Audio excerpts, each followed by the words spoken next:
Welcome everyone to the Vincent of the Babylon podcast, the Babylon podcast. Brett, what the hell's it called again? Babylon Project. It was a P word of some sort. Right. See, the Babylon Plumbers Putty. Damn it. Latu, Barata, Necktie. Necktie. No, that ain't it. This is what happens when you drink porters that are like almost 9%. Oh shit! Oh yeah, awesome. Yeah, I like my dark beers, and I love porters.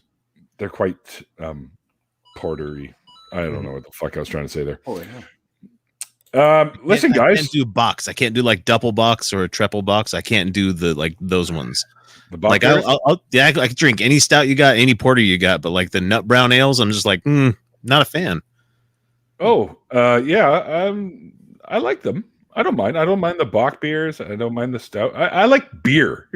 Yeah, pretty Pilsner, much. lager, ale, IPAs, you name it. I mean, yeah. You back it up to me, I'm gonna fucking drink the whole thing. It's not gonna be my favorite, but you know. Yeah. But also, you give me anything with like more hops than most people can stand, I'm like, fuck it, I'm there. You know? Yeah. Oh yeah. The good hoppy stuff is really good. Yeah. Anyway, so far in here with us, it's kind of a light crew tonight. Hint, Randolph, you should join us. Hey.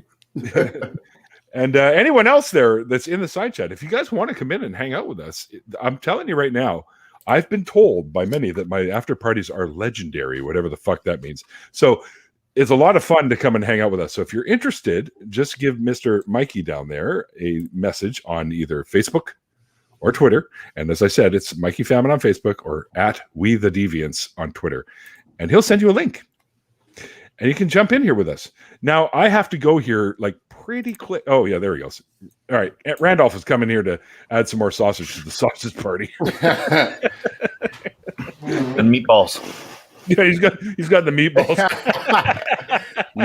I'm bringing the meatballs to the sausage party. I got a little sweet delayed getting beers. here because I was just on YFN Atheist. You're in front of the neighborhood Atheist stream. You're going to be on there too, aren't you? In a couple of minutes, yeah. All right. That reminds me, we need Sweden here. Then we can have Swedish meatballs. Oh, too bad. Swede's gonna be gone for a bit. He's a Jenna. See, you know what's happened, Neil? Is at this point, everyone's poaching all the normal guests for the after shows because they done stole Swede. We just got Randolph back. They're just stealing all the people. I managed to escape. Hold on. I just got notice. I have to be in the green room for the show. So, Mikey, I leave it to you, sir. You can handle this one, and I'll be back probably in less than half an hour. I'll be back. So I'm going to go to tune in for Neil on there. I'll try to get back after this. No, for sure. all right. Anyways, Out of here. any of you guys want to jump in here, please do, because we can always use some more heads in here. But I will be back very, very quickly. So, by the way, I also have a link in my description box below here in this one for the Recovering from Religion Foundation fundraiser. So if you got $5 or $10 to spare, is our goal is 5,000, and I think they're pretty much like halfway there. So Nice. So head down there and donate some. Of course, I'm going to too after I've been on the show and whatnot. So do that. It would be really, really cool if you did. Anyways, guys, I'll be back, and I'm handing it over to my producer, Mr. Mikey Famine. So we will see you Got guys. the keys to the Ferrari, boys. We don't know where we're going from here. But I'll see you guys shortly. Okay, enjoy. Have fun. Oh, I think we're having some technical difficulties.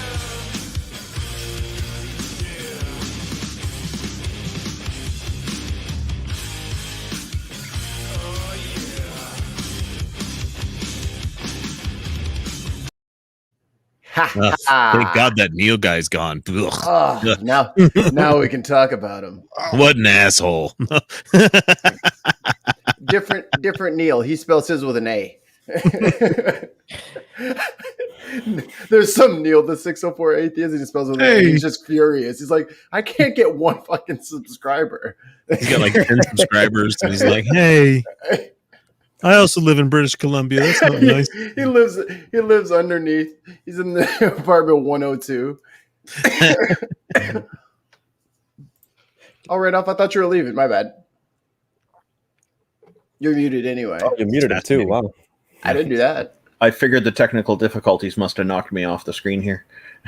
Was that another one?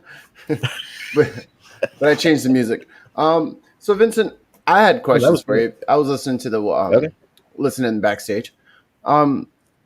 What kind of physics? Because I like physics. Well, I think I do. But you're like smart physics.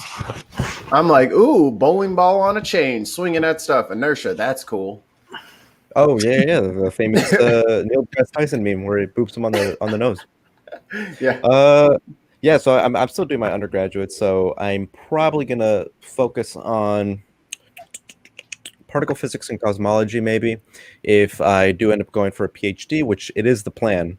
But who knows where my life will take me? My life has taken me towards some places where I never thought I'd go as of late. Right. So who knows what's going to happen in my future? I mean, maybe I will decide to just bank off of this YouTube thing if I make enough money. And stick with science. Yeah. That'd be the plan. Because in my perfect world, my perfect thing is that I like to do this YouTube thing just as a sort of fun side gig. Right. And I'd like to do my own research, be a research professor at a university, and then just sort of talk about this philosophy stuff on the side, maybe have some small audience. That's the expectation. I don't know what's going to happen, though, because life is completely unpredictable. The only reason why this YouTube channel even passed 1,000 subscribers is because a certain pandemic happened, and I was able to actually focus on it. Otherwise, if I was still at university, never would have happened. Like, I'm back at university now. After taking a break for a year, and I barely have any time for anything. Like I turned in 3 midterms today, and now I have all the time in the world for the next 2 days. So I'll probably upload as much as I possibly can after being dead for the past 24 hours, not being able to sleep. So I am, I got my PS5 and I've barely been able to play it because I have all this school stuff to do. So now I got good to get school assignments done early, though. I keep telling myself I'm gonna do that. Like next time I won't crunch. I won't crunch it next time, and it just never. It never happens. Yeah, it's like a law of physics. Like it is physically impossible for me to actually study on time and to do my stuff on time. I'm convinced at this point. Physical law of physics. Okay. Oh, now they're yelling at me in the chat that I gave them the wrong link to join. Uh-oh. Seems like X got in here just fine, but okay. I'll send it again, even though I know I didn't mess up. I know I didn't. You clicked on it wrong. That's what you did. Yeah, click on it with the left side this time. Unless you got an Apple mouse, then you just have to vaguely click left on that thing. Hey, Vincent, thanks for coming on Neil's show. Hey, no. Really honored to be on. It's nice to see you again. Last time I saw you was on the Dave Worley live stream. Oh, where was that? Oh, that old cuss. Mm-hmm. Huh. That old cuss. Is that a reference to a movie? Is that a movie reference? It's just an old phrase, calling somebody a cuss. Mm-hmm. Really? Okay. I thought I heard that because I know Fantastic Mr. Fox, they like say stuff like that. So I thought maybe that was a reference to that, but maybe I'm just not cultured. It's a song. Enough. A mean old cuss is in the urban I know dictionary. very little about music. Oh, what? A person with a bad, sour attitude, somewhat like Scrooge, is a mean old cuss. Humbug. Yeah, that's what urban dictionary. So you have your PlayStation gang, huh? Oh, that's too bad. I was like, oh, dude, we should totally play some game, but you play that disgusting. I knew we were going to be best friends. Yeah. I could tell. What are you playing nowadays? Right now, I have a huge backlog because, once you become an adult, yeah, you really just don't have you don't have that much time. But right now I'm playing on my PS5 Demon Souls and Call of Duty Black Ops Cold War.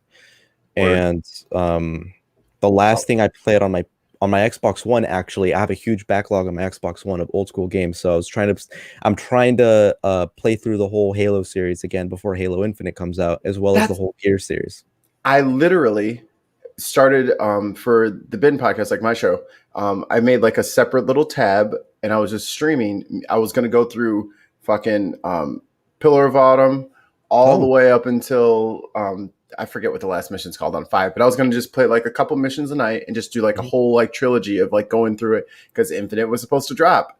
Yeah. Well, after 2 videos, I kept getting copyright claims because they were saying that I was playing the Halo theme song. I was like, I was playing the game. It's in the game. Like, so I'm like, all right, well, I don't really want to play the whole game. I don't want to play through Halo without the music. Like, that's part of it.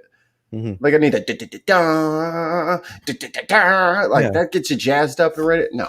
So I was like, all right, well, yeah, it's the campaign. Nintendo. It's usually Nintendo that's on everybody's asses about copyright stuff. They like barely let you let's play any of their games because they're so like their legal team is just stringent. Yeah, it's crazy. That's why I stick to Minecraft. Yeah, Minecraft's fun. Minecraft's very fun. I get bored of like I go through phases of Minecraft where I'm playing Minecraft nonstop for 2 weeks, building all I do is build houses, right? And then I kind of like forget about it for 9 months, and then I'll get back to building my houses. That's my relationship with Minecraft. Just go back to building it. Yeah. I have this beautiful Victorian house that I get teal wool for. The watch link in the description. Oh, I understand. And Jared had okay. So she's yelling at me about something different. The watch link in the description of the deconversion story for Vincent Freeman leads me to the John Borello's after party. My bad. I misread it. I apologize.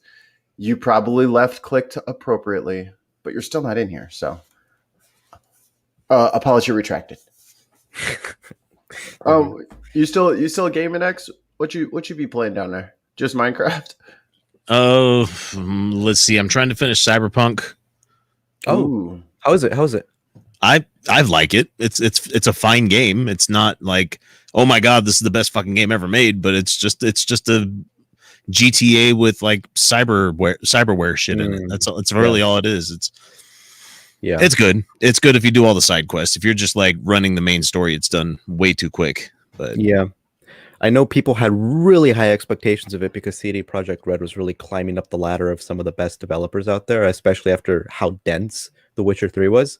And aside from the fact that, aside from the enormous amount of glitches that Cyberpunk apparently has on consoles, apparently even then it's still not what people were hoping it would have been. I haven't played it myself, so I can't speak of it. But is it really just kind of like another generic open world game with a sort of Blade Runner pretty much thing on it? Yeah. That's a shame. It's essentially Witcher with like guns and cyberware, where you can just quick hack. Quick hack is just the equivalent of like magic, you know? Yeah. It came out at a really terrible time too. It came out like early December, I think, because it was pushed back 3 times. Was it January? I think. Oh wow, it didn't even come out in December. Okay. I can't remember. I want to say it was 2021. I want to say it was after New Year's. I've been playing Hades, which everybody should get that game. Oh, God, what a good game. Do you guys like Diablo? Do you like Diablo? Diablo 2 back in the day. Okay, so just imagine like an isometric 3/4 view Diablo kind of game, but you're the son of Hades trying to escape hell. It got 10 out of 10 on Steam. Yeah, it's quite possibly one of the best games I've played in a little while. Yeah, I got nominated for Game of the Year at the VGAs. And the interesting thing about it is like you think you're going to be really good at it. The game is meant to kick your ass like the first handful of times you go through it. So it's you die, start over again, and then you continue on where you pretty much left off. Die, come back again. Die, come back again. Good fucking game. It's got a lot of good dialogue, a lot of cool characters. I think it's very pretty too. So I think it's not out yet on PS5, right? No, it's on PC and Switch right now, I think. There we go. Yes. Okay. I'll probably. Is there any? I have a Switch, but I don't like playing anything on it because it's very joystick. It's more joystick friendly than mouse friendly. Oh, really? Oh, maybe. Actually, yeah. Well, if I get it on my PC, then I can just use my Xbox controller, right? Yep, that's what I use. Oh hell yeah, we in business, baby. That's a good game. I picked up Doom Eternal for like pennies on the dollar for when that came out, and I mean it's id Software and it's a fucking Doom game. It's just Doom guy blowing shit up, and it makes no sense, but you don't really need it to. It's just Gibbs everywhere. Yeah, I need to. But beyond that, I don't really have time for games that much. I've got 2 fucking channels I got to publish stuff for. So, Yeah. Yeah, my the way I try to allocate my time is I wake up at 8 a.m. and I do whatever it is I do between 8 and 10 a.m., eat or something like that. And between 11 a.m. / 12 p.m. to 7 or 8 p.m., I just do my studying, all that stuff that I need to do.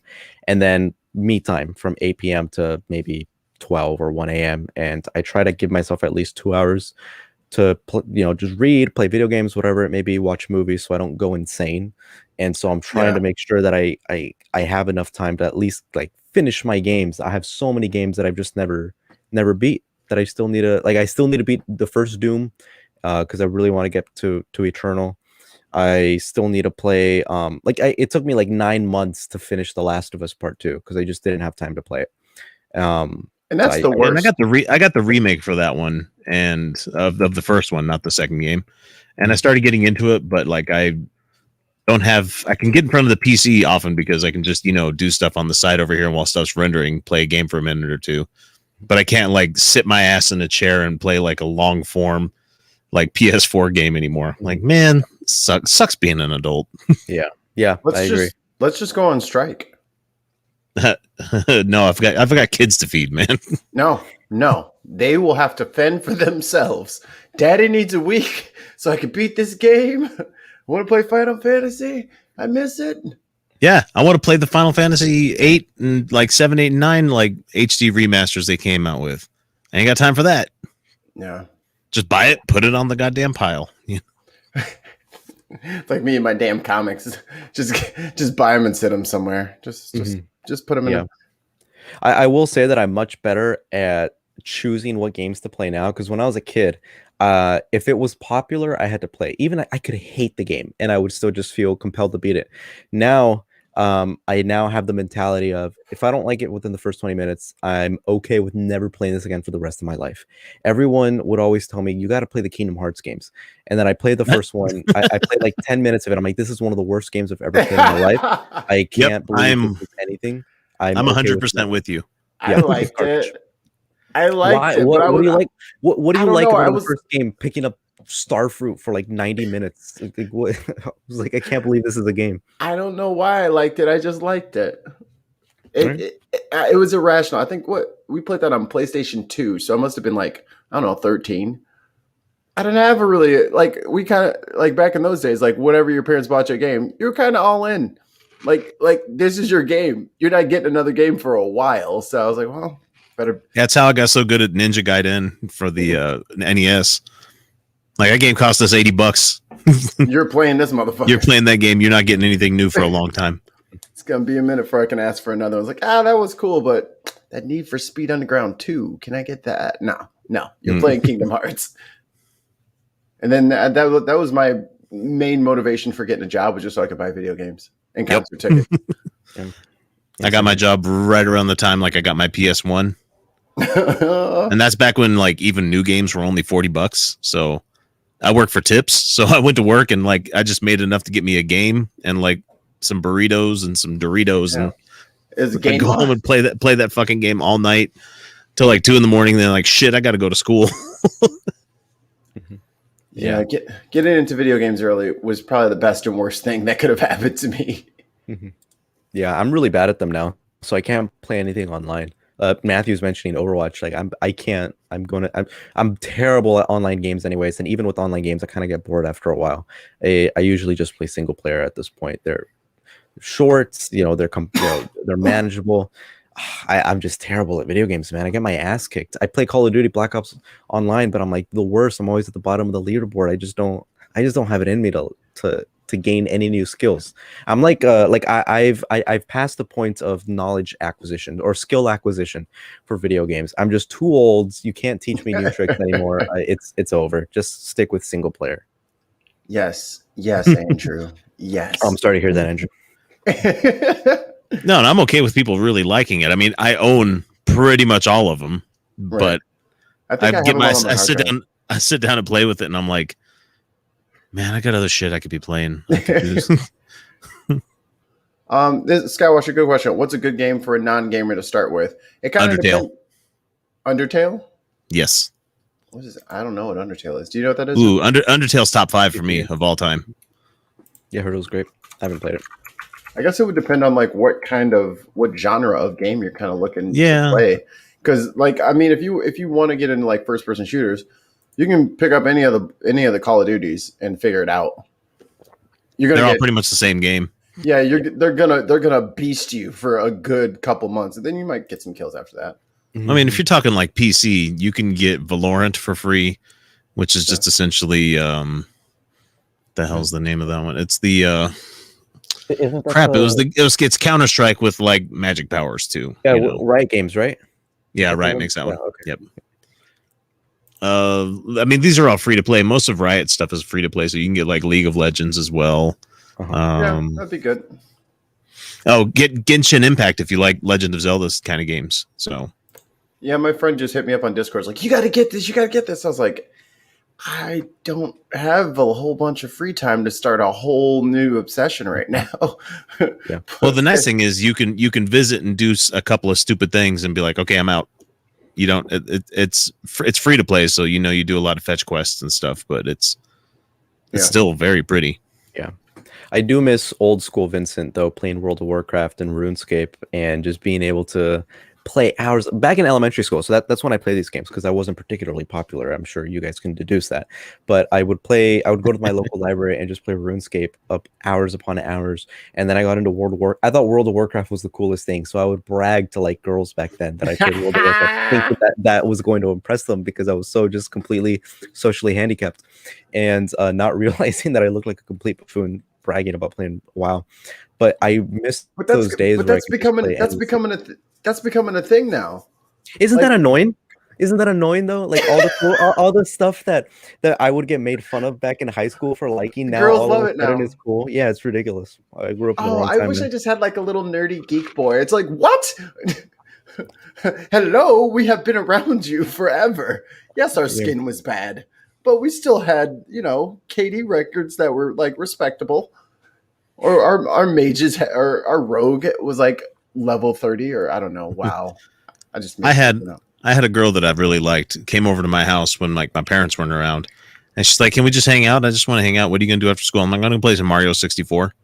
Oh yes. And she comes over, and I'm like, "Okay, well, I'm just right here right now. You want to play?" And she just was like, I wasn't taking the hint. I was really dense that she wasn't there for Mario. He's like, he's over there. Oh, I died. It's your turn. She's like, what are you talking about? Like it's like Big when she thinks that she's there in his like playroom to get laid, and he has no idea what she's talking about. Like she could be dropping hints, and he's just like, "Cool, well, I'm on top."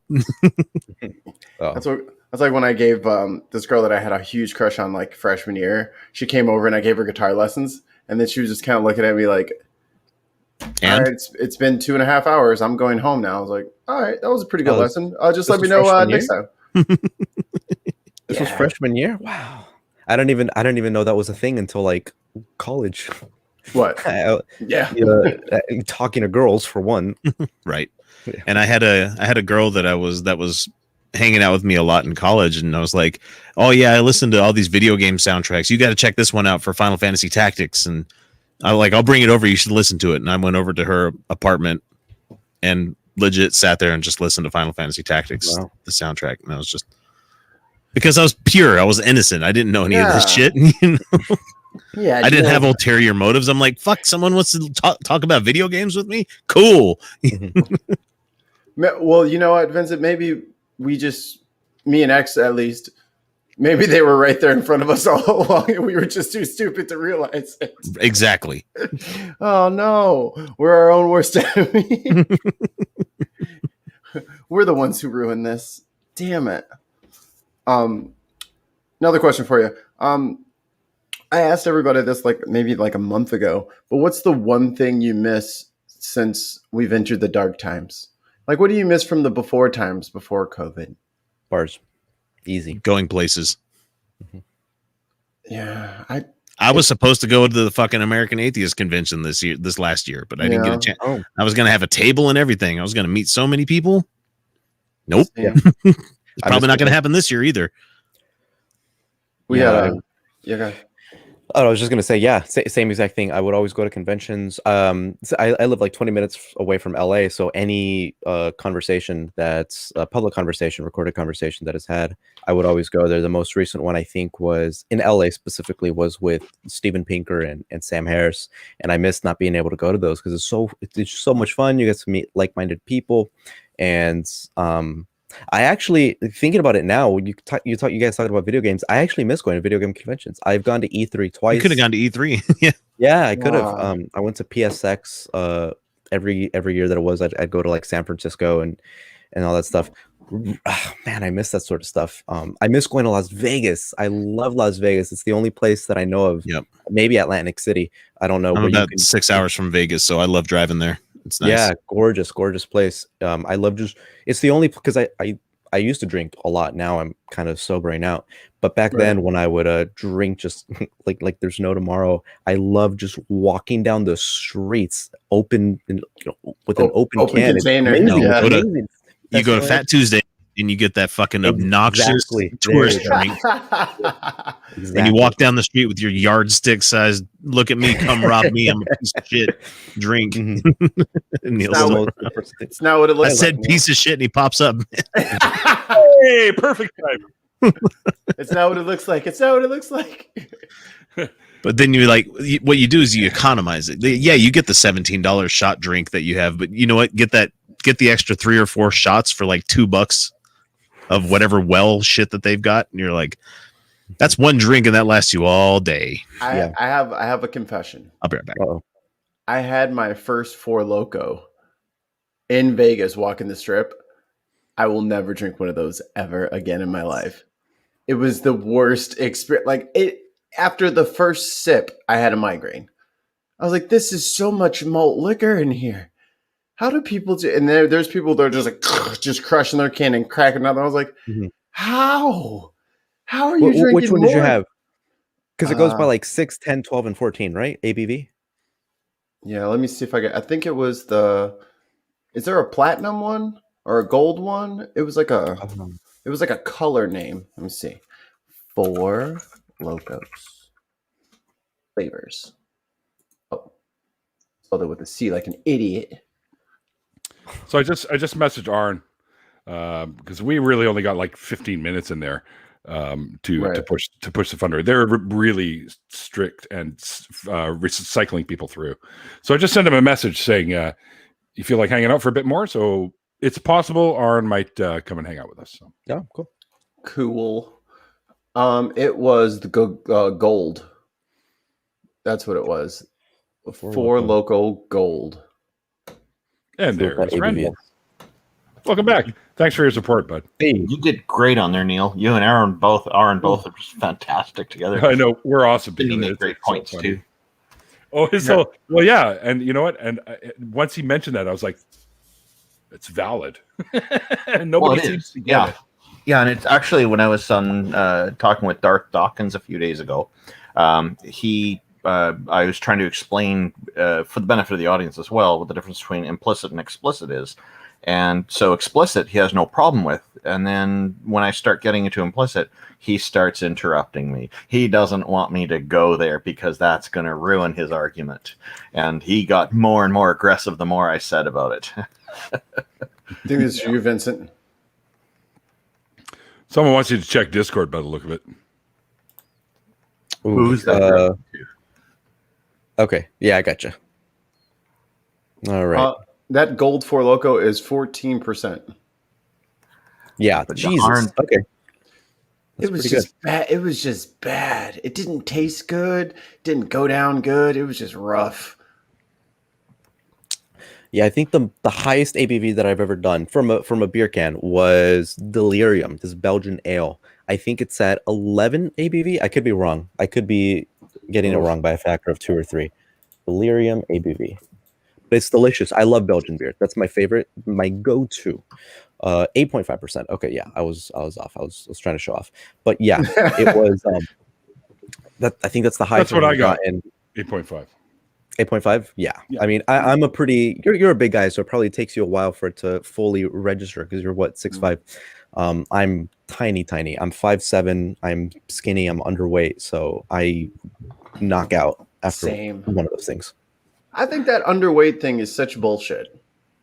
Because every time I go to like for a checkup or anything like that, or they look up my BMI and try to like, you need to gain 40 pounds. I'm like, you gain 40 pounds. I'm fine where I'm at. I'm gaining 40 pounds just to make your little chart happy. You get out of here. Now, I will say that I've gained 8 pounds since pandemic time because I've just been doing. I can't go anywhere. I can't exercise. I usually go on nightly walks. I can't. I'm done. Hey, Aaron, good to see you. Hey, Aaron. Hey, how you doing, man? When you guys just left that stream, Ethan said he would love to have the two of you guys on a stream just dedicated to let you guys talk about whatever, and he would call it No F's Given. No F's given. But that sounds like a bucket of chuckles. You guys should trust me, there'll be lots Ethan. of F's given. You guys should, well, he said the full word, but you should contact Ethan and make it happen. Okay, awesome. What are you drinking, Art? What do you got in there? I had a beer earlier. I just came back from a restaurant and bar, and so I'm just drinking water right now. Oh, yeah. I just need to chill a little bit. Oh yeah, no worries. Yeah. I bought some. I didn't even know they made. I've tried their pale ale and I've tried their lagers and stuff. The 15, 16 lager, a company called Okanagan Springs. But I had no idea they made a porter. So it's like, I got to check it out. What's the ABV on that? It's 8.5 for this one. I was just talking. Where's about the one in front of that? I knew you were going to say that too. Why a one? Why not a 2 or a 3? Aaron's beers have the alcohol content of like a mixed cocktail. Well, you put a lighter over top and they actually flame. So I have a handful of beers. 151. Yeah, when I said I had a beer, I meant that I had a 16% ABV. So it's a Jack and Coke in a can. I have been trying since we went and had that last beer before I fucked off out of Dallas when I was down there.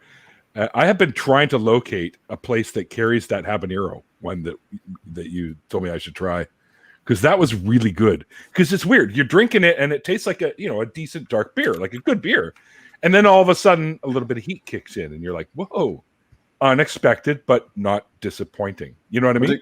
Was it Ghostwalker? I don't remember. Do you remember what it was, Arn? I don't. I can't even remember where we were drinking. That's not unusual to hear. These ththings do happen. Yeah, you remember that when we had noodles, right? We were we were in Greenville, in a place Deep Ellum. You remember when we were Deep Ellum? We went to have monkey noodle. Yeah. So they have these noodles that they kick up to 11. So it's like super hot. They're like ghost pepper treated and all that. And so I remember the last time I went, I had a bowl of that, and I'm eating the noodles, and I'm disappointed because they didn't bring it. It's just like normal, right? and the thing is when I'm done with the noodles, I then drank the bowl of sauce. Oh, I saw it with my own eyes. and I'm like, okay, I love my stuff spicy, but this guy's insane. I walked out to my Jeep, and I had my doors and my roof off because it's relatively warm and everything. So I was just leaning up against the frame of the Jeep, going, "Can I drive in this condition?" I will give you. Somebody sent me a video of a lady on Facebook who did the what was it? The capsaicin gummy bear thingy or whatever. And what's that? Oh, get out of here! Advertisement. Habanero Sculpin? Was this it? Maybe, I don't know. It came in a mug, so the bottle's not going to look familiar to me. Yeah. Well, she did. It's called the world's hottest gummy bear, and she's sitting in her car doing this. Right? She's like, "Oh, I've eaten Carolina Reapers, and I've eaten all kinds of spicy stuff. This thing doesn't scare me. I paid $12 for a gummy bear." And then she takes the thing out and she pops it in her mouth. She's chewing away. She goes, "Wow, it's really hard chewing." And then all of a sudden her eyes go. It was 9 million on the Scoville. I think you remember that scene in Raiders where the face starts melting? Yeah. So I know that Neil has probably heard this story. I tell it a lot, but one of the local places here in Dallas that we like to go when we take foreigners, people from outside Texas, we take these people into this restaurant to give them really hot chicken wings. So they do a Carolina Reaper wing, and when I did the Carolina Reaper wings, it's Carolina Reaper. If you were just eating the pepper, it would kill you. If you just ate a raw unpickled pepper, you're done. But you ate it whole like you would a jalapeno, or like I would a jalapeno. But you don't do that with the Carolina Reaper. So they made this chicken wings, and they only give you 3. And I remember eating them. And I was like, I'm disappointed because this isn't really that much. Call out your chef. So the chef came out, and he made a special order just for me. And when I go in there with someone else, because I don't do this for fun. I only do this when there's somebody to compete against. He brings out this recipe called Fallout, and he has to visually inspect that it is me that's ordering it. And I remember you're the new standard, Art. So my daughter wanted to introduce me to her significant other.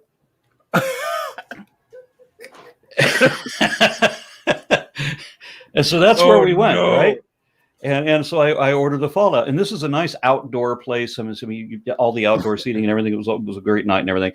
But and he said that this is the hottest shit he's ever had in his life. But I remember having these wings. The Fallout it's so dripping with Carolina Reaper. There's still seeds on your chicken wing. Okay, it's so thick. And you can make it through the first couple of bites. You're like, man, this is really hot. That's what you say on the first couple of bites. And by the end, you have a medical condition. Thank you for subscribing to Hypertension. I remember I left this place and I had to pull over. I only got a few blocks away and I had to pull over, just get out, just put my hands on the hood and just remember how to breathe again. Arn's just got his head out the window like Ace Ventura, just like, I need some cool air in here. Yeah. Well, it gets in your stomach, and so what do you do? Now, so what I did the first time was I couldn't finish the plate, and I was really deeply embarrassed. I'd hit that wall where I've hit my limit. I can't eat anymore. And so I took these 3 chicken wings home, and the next day I'm feeling kind of whooped because I couldn't finish them in one sitting. So I figured, okay, I'm just going to power through this. So I grabbed one cold out of the fridge, just forced it down, just gobbled it up real quick. And I spent an hour and 20 minutes kneeling before the porcelain throne, wondering if I should induce vomiting. Did you? No, I did manage to survive, but it was a severe condition. So. Wow. Yeah, and the next day I warmed them up because it turns out if you eat it cold, it's hotter. Go figure that out. What? If you eat it, the capsaicin is hotter. Oh, yes. Yeah. So I heated up the last 2 wings, and I had a stout with me, and I ate it at a sane rate and got my way through 2 wings at one sitting. And now I've got my mojo back, and I can go back to that restaurant. But that first time. That was too much. Your mojo. It's kind of like when Hulk fought Thanos. No. Yes. Yeah. No. And he lost his mojo. Yes. Speaking of delicious food, Neil, guess what I got? What you got? I done ordered some barbecue because I knew today was Thursday because we only talked about barbecue for about, 2 hours on Tuesday. Yes, we did. And I finally got some. The local spot's got this awesome pulled pork sandwich. Really? That's cool. But is that actual? It's not real Texas barbecue though, buddy. I don't eat Texas barbecue. Where are you? I'm in Chicago, but I'm from St. Louis and Memphis, sort of. So like a nice dry rub on some ribs or something like that. That's my jam. Yeah, we were going on. We had you probably know him actually, Frustrated Atheist. We had him in here, and he was going, on about how awesome Texas barbecue, and I'm not going to argue. I've had it and it's fantastic.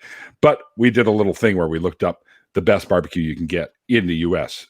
and the number one place, I think, what was it, Kentucky or something like that? Number one restaurant for barbecue or something like that. I think it was Or South Carolina, and then Tennessee, I think. But Texas had 2 in the top 5, so case closed. Yeah, and I don't like doing barbecue in restaurants. Same reason I don't like doing Mexican food in restaurants. I grew up with Mexican food, homemade, and the restaurants just never do it right. Now, I love to barbecue. I just don't like buying barbecue. Right. Yeah. So does that mean when I'm down there next time, the barbecue is going to be happening at your place then? Yeah, I love to do barbecue ribeye with a Montreal steak seasoning. My wife adds a ghost pepper marinade that brings it to life. Wow. And yeah, it's really good. Drooling. Cut it out. I'm drooling. All I had today was after I was so fucking late from work. All I had was fucking Subway. Which technically qualifies as food. Well, it does. It does. I mean, it's better than a lot of that fast food crap that's out there. So yeah, I can't name you the last time I had a Big Mac. I'm not going to argue with Russ here. Stolen barbecue is the best. Russ is a box. Oh, is that frustrated? No, that's tons of mice, dude. Oh, is it okay? Tons of mice is crushing it. So yeah, I see it on the website right here, Neil. I mean, $9 for this little gummy bear. I'll front you the $9. I'll ship one out to you. Are you insane? I'm not. If I ate that fucking thing, my heart would probably just go, you're done. Yeah, it's 9 million. No fucking way. Just eat half of it. It's one thing when you get the like the Carolina Reaper. So I like ghost pepper for the flavor. It's only half the capsaicin, but ghost pepper tastes better. But it's one thing to get Carolina Reaper a sauce on the chicken wing, but if you're just eating the unpickled pepper, that's a whole nother thing. I mean, even jalapenos are hot when they're fresh out of the garden. You just pop one in your mouth all the way to the stem and you chew up. Good. What's that? Yeah, I know. And the first time I had a habanero, I thought I was going to have a heart attack from it. I know, it's snotting out the nose and the whole works. Because that's exactly how I ate it, and I was disappointed that it wasn't hot like a jalapeno, because a jalapeno tells you what it's got right away. Right. With a habanero, you don't notice until you swallow. And that's when your mouth stops working. It's end up with drought bubbles. So you go up the peppers even worse, and you get up into ghost pepper and everything. I will not eat the whole bald pepper, just the way I used to do with jalapenos and such, because that's just too much. That is just too much damage to the intestinal system. And I watched somebody doing a contest of this where they start at jalapenos and go to habaneros and go to scorpion peppers and on up, and on up to, I think it was ghost at that time. And I'm watching these people tap out until there's like 3 people left. I'm like, how the fuck are you guys alive? Especially since they're ramping up too, which is like, oh man, it's just going to get worse for you. I hope you brought Depends. That's all I get. Speaking of which, you've heard the thing about it's so hot that it burns twice? Yes. Yeah, those Reaper wings I was telling you about? Oh, no. Thrice. Oh, you're talking about both sides? It comes out in your urine. Ooh, oh, no. Yeah, it will remind you of that girl you knew in high school. What was her name? Donna Rhea? So like Aaron, razor blades. So the real question is, what military secrets did you have, and how did you sustain all of this torture? Tell us where the base is. Tell me. Give him another wing.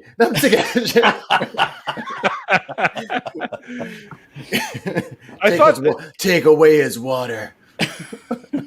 Other than going straight capsaicin, some guy bred a new pepper that is now the world leader. It's like Pepper X or something it's called. Dragon's Breath. Dragon's Breath, that's right.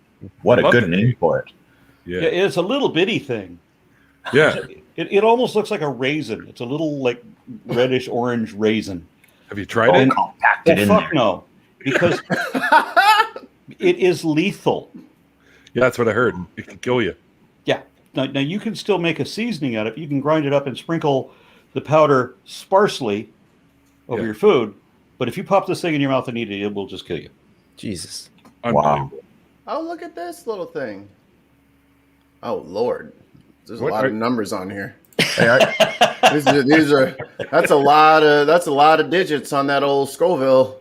Bring it up. Bring it up. I want to see that. Oh, I need to get going here. Aaron, I just want to say thanks a lot for all you're doing with promoting atheism and clarifying terminology. I really appreciate it, especially when you said atheistic. I recognized that right away, but I know a lot of people miss that. I'd be interested to talk with you sometime about the problems with the SEP entry on this Stanford Encyclopedia of Philosophy entry on this sometime when you'd like to get into that. I'd love to. Sure. Thank you much. Yeah, thank you very much. Because I promote it the same way you do, the meanings. So it's fantastic. Music to my ears, man. Thank you very much indeed. Yeah. Hey, thanks, Neil, and everybody No worries, else. brother. Good to see you again, Vincent, and likewise, man. Mikey and Max. Talk to you guys later. See ya. Cheers, brother. Good night. Oh, there we go. Let me zoom in here. I said zoom in. It is. Okay, so I can bear. Oh yeah, Pepper X is what 9.1. Yeah. Oh, come on. No, 3. Dragon. Oh, so Three? this is a little less than Pepper X it's saying on here. Why is Title Max the one showing me the site? I don't know. Idle Max? Isn't that for car insurance? Yeah, that's what I'm wondering. All right, I'm going to a different website. There we go. Why would you go to them for this kind of information? I just clicked the link on the Google. That'd be like going to a barber shop to find out what kind of lingerie you should buy. I mean, Well, works. Let's not start. Let's not start. Yeah. Neil and I don't know what barbers are. he keeps saying And this I word. saw a comment in the chat when you and I were on there saying, if you donate, Neil will shave off his hair. And I'm like, no, I No. won't. Stop making promises you can't. Stop. Yeah, what is it? Stop writing checks. Your butt. Something Your like ass that. can't cash. Yeah. Yeah. That's something along those lines. It was that Dragon podcast guy. Fucking, I'll get him. He set you up. Well, I did it twice. I did it twice in my lifetime, around the same length it is now, and I did it for a reason, right? For wigs for cancer, right? So, No, And I'm I like- always did it because court. I figured for that I just put a ponytail, put a suit on, which I own like one suit that's like for weddings, funerals, and court cases. So that's Yeah. all I need it for. You know, my stepdad once gave me $100 for every inch that I cut off. Really? Yep. Yep. So you 5 inches and you're gold?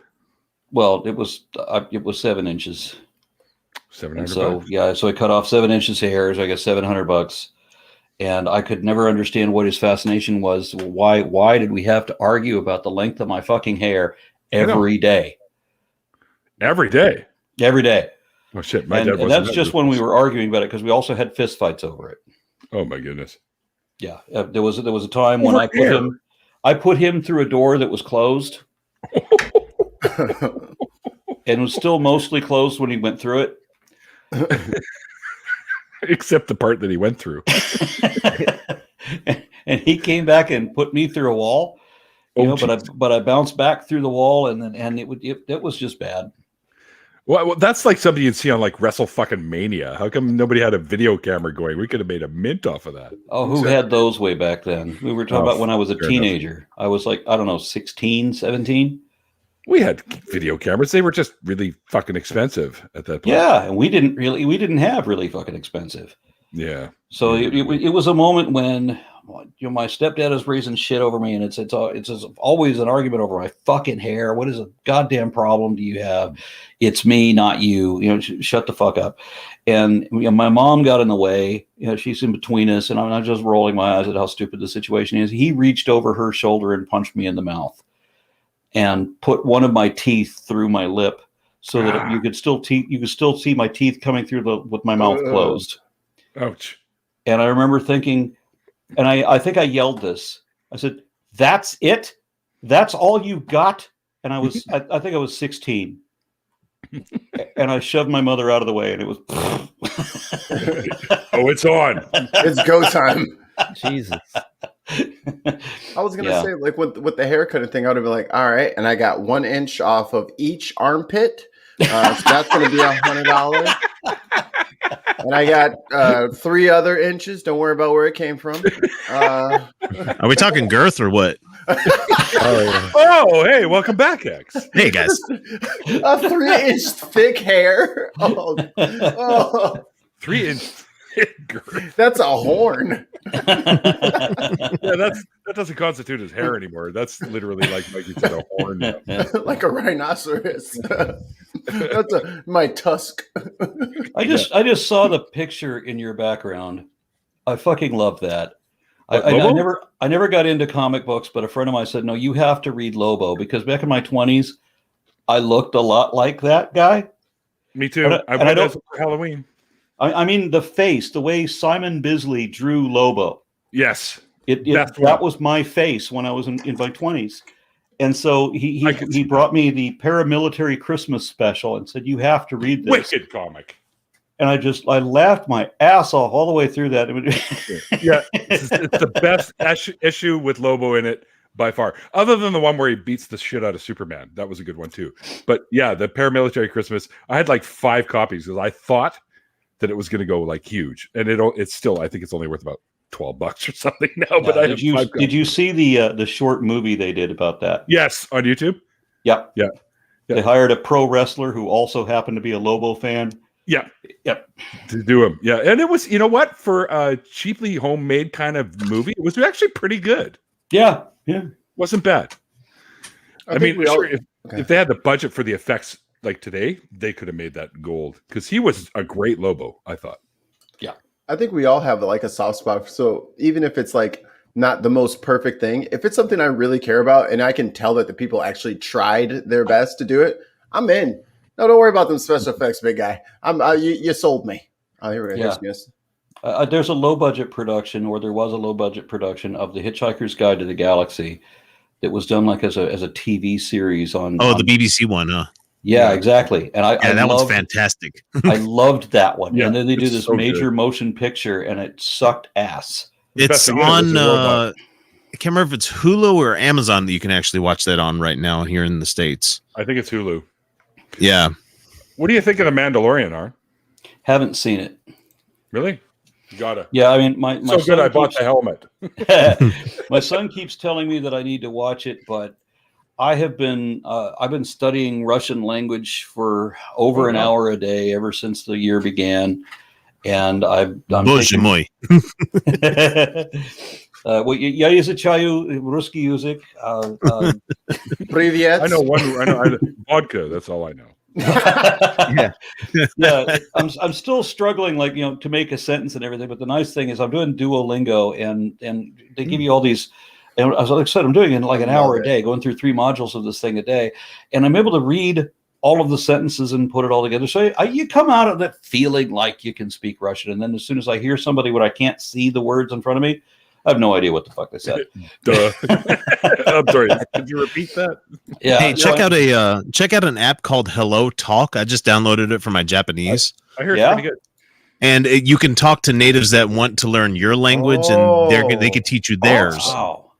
So like you can do recorded messages. You can just send messages out, like saying, trying to say this phrase, and you try it in their language, and somebody can come behind and correct you, like with the strike through pin, and put down the right phrases. I mean, there's a paid option, but the free option works just fine. But yeah, at the same time as doing that, I'm also doing calculus, which is the last class I have to take before my Bachelor of Science degree. And so Nice. I have 3 different tutors that are working with me on different days to try to get me through this class, because unfortunately I'm taking it an online class. There's no teacher, there's no book. It's just this cumbersome, awkward software. and everybody in the class, when there's like this little community forum where they all chat, and they're all complaining about how fucking hard it is. Of course, where there's no book, and you just have to show you have to do what the software says. Of course, it's going to be hard. There's no, in a classroom, somebody gives you a lecture, gives you an example, shows you what the thing is supposed to look like. The book does too. It shows you the example. It gives you 24 problems exactly like the example, and then it gives you the new idea. Except with this, every new problem is a new idea. Vincent, write him a book, Vincent. Come on. I'm so fascinated by it. I've never heard of this before in my life. It's a software that teaches you calculus rather than from like worksheets or books. Well, I'd be hard pressed to say that it teaches you. Right, okay. It presents with you information That's that the intent behind it. Hence, 3 tutors. So what do you Calculus think is you're easy. supposed to be learning right now in calculus? Like what is it that you think you're trying to be taught? Oh, I'd have to pull up my course notes to let you know what the fuck was I just doing. Yeah. Limits and Okay. yeah, and I can't remember it. I'll have to go back and look it up again, and I'm not prepared for that right now. It's funny that people have aptitudes in one area and then they don't in another, right? I'm like, I know that there are some people that can just pick up any musical instrument and play whatever the fuck it is, but I can't. And when it comes to like math, when you express everything as an algebraic equation, everything, ask any question, you come up with an algebraic equation, and I can't do that. No, it's not I'm not wired that way. I'm a music dude. Yeah, This so is for I you, have a Ron. hell of a time when people say, well, everywhere that says X, we just replace it with X plus H. Well, Hmm. what gives me the Why? ability to just change all the math? You just It's told called me magic. it was this. Don't tell me it's something different now. I was the asshole in science and math classes where the teachers would be like, "You need to show your work," and I'm like, "I did it in my head. How the fuck am I supposed to write down what I doodly dooed in my head, guys?" Yeah. Oh, yeah. This It's is only going to get worse, especially when you introduce trigonometry into calculus. Like, oh, instead of x equals x, we'll do x equals r over sine squared of theta. And it's like, why? Mhm. Yeah. Why not? I don't remember a bit of it, but I did trig, and I had the trigonomic chart. I'm like, it was one of my wall posters right over my desk because I had to constantly reference that. I don't know how, and again, it was a classroom where they do the lecture, and you have the book, and you have all of the examples. Now, it was a decade or more ago. It was more than a decade ago. I know I took the class. Don't remember anything of it. Just gone. Yeah. This one's for you, Aaron. Can Aaron share his experience in hosting the latest debate between Nadir and Apostate Prophet? Or Ugh. Red I watched some of that today. That God, sums it what a up fucking right there. Yeah, I needed a drink after that, I'll tell you. Jesus Christ! How do you fucking deal with that stuff, man? I don't do debates because I would just fucking rage quit on people. I'm just so mad. So as the moderator, I have to keep things fair. And so when Nadir is accusing Apostate Prophet of doing all of these things out of cowardice that clearly Apostate Prophet is not doing, right? I mean, somebody in the chat asked a question, right? It And was so the one where it came from the Hadith instead of the exactly. the Quran. Yeah. Exactly. So, I mean, so the guy says, according to the Quran, blah, blah, blah, blah, blah. And I asked this question, and Apostate Prophet says, no, that's not in the Quran. That's a hadith. I'm like, oh, okay, well, then never mind. I asked Nadir, is it, if it's going to be in a hadith, not in the Quran, we're going to excuse it, right? We're only going to talk about what's in the Quran. So he accuses Apostate Prophet of trying to switch to the hadiths because he failed on the Quran. I mean, that's not what he did. This is a question from the chat. This is somebody else asking. Well, then they're trying to switch it to the hadiths. No, the question says it according to the Quran. So let's get this straight. And then he starts insulting me. Who's on first? Yeah. So how do you play moderator when the guy is just lobbing insults at everyone, including the moderator? So Is now that I'm is that oppressing allowed? him. I'm shutting him up. You're the moderator. What the fuck? Is that even allowed? You're not supposed to be dragged into it. The question was fantastic too because it was someone's like, is this true that in the Quran it says that the sex of the child is dependent on who comes first? Yeah. What did you just say to me with your mouth? What did you just say to me with your human face? Be like, hold up. Is that shit in there? And they're like, well, it's not in the Quran, it's in the Hadith. Be like, still, man. I think you can prove that one, right? Because the world's not full of boys, right? You know? Yeah. Thank And you. so Thank you. in Thank the- you. I'll in be the here all week. in the after chat, after the debate, I'm talking with Nadir, and it's so painfully obvious that he doesn't give a fuck what the truth is. Yeah, That's not what he's about. He's never going to admit that he's wrong. He knows he's wrong, and that doesn't matter. It's all about creating a convincing appeal. So when Apostate Prophet says, well, he lists these things that are contradicting science, then Nadir gets a chance to speak and says, see, he could not find anything that contradicted the Quran. Wow. Yeah. Wow. Yeah, it's a point. Because you recognize that their modus operandi is not to have the conversation in an honest fashion. It's like, well, what is the most effective at making the opposition look silly? And that's what they prioritize. And I appreciate people who manage to debate these things. I just can't do it. I get tired. You're just seeing like, especially when I think, Neil, you brought this up last time we were talking about whether or not we should be debating someone like Darth Dawkins. I had a debate with this guy named Guy's an idiot.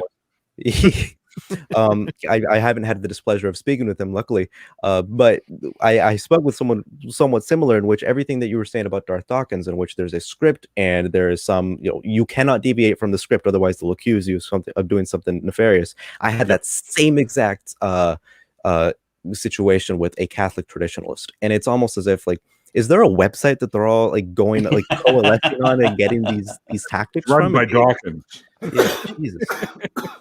This is the script to stick to, people. Yeah, the funny thing is when you get Darth off of his script, he loses it, and that's it. You're done. He's like, rage quit. He gets all frustrated. Like somebody did that to him on his Discord, and he just automatically kicked them out. Nice. I'm God here. I'm kicking you out. Yeah. So yesterday on idiot stick. Yesterday on my politics show, Dig on America. Oh God!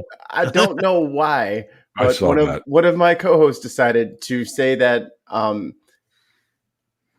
atheism was a religion, and I was like, no, it's not. A religious choice. And then it became this religious choice thing, and he could not see the forest for the trees. He disproved himself. I should have jumped in at least 10 times. At least 10 times. And then he said, well, you guys are switching the question. Good thing I'm a producer and I had the fucking show running so I could read the comments. So I just fucking rewound it, shared the screen. I'm like, these words? Yeah, so atheism is your religious choice. I was like, aha! And then even still, it went on for another half an hour. Because I think it came down to what? It was about surveys and stuff about voters in America, and they wanted to ask the question of like, what religion are you? Kind of question if you wanted to answer it. He had to move the goalpost because he realized he fucked up, so he had to switch it over to something else. And it's like, I'm like, because first of all, it doesn't matter. It shouldn't matter because if you're going into office, the only thing that should matter is that you're going to faithfully follow the Constitution. That's what you're there for. I don't give a fuck about your beliefs. You don't need faith to follow the Constitution. Yeah, leave that shit at home. You should all so now Christians can't swear on the Bible? What are you talking about? Like, no, that's not. It's not a law that you have to swear in using a holy book. It's you put your hand on your whatever thing that you think is going to make you be the more truthful of whatever the hell it is.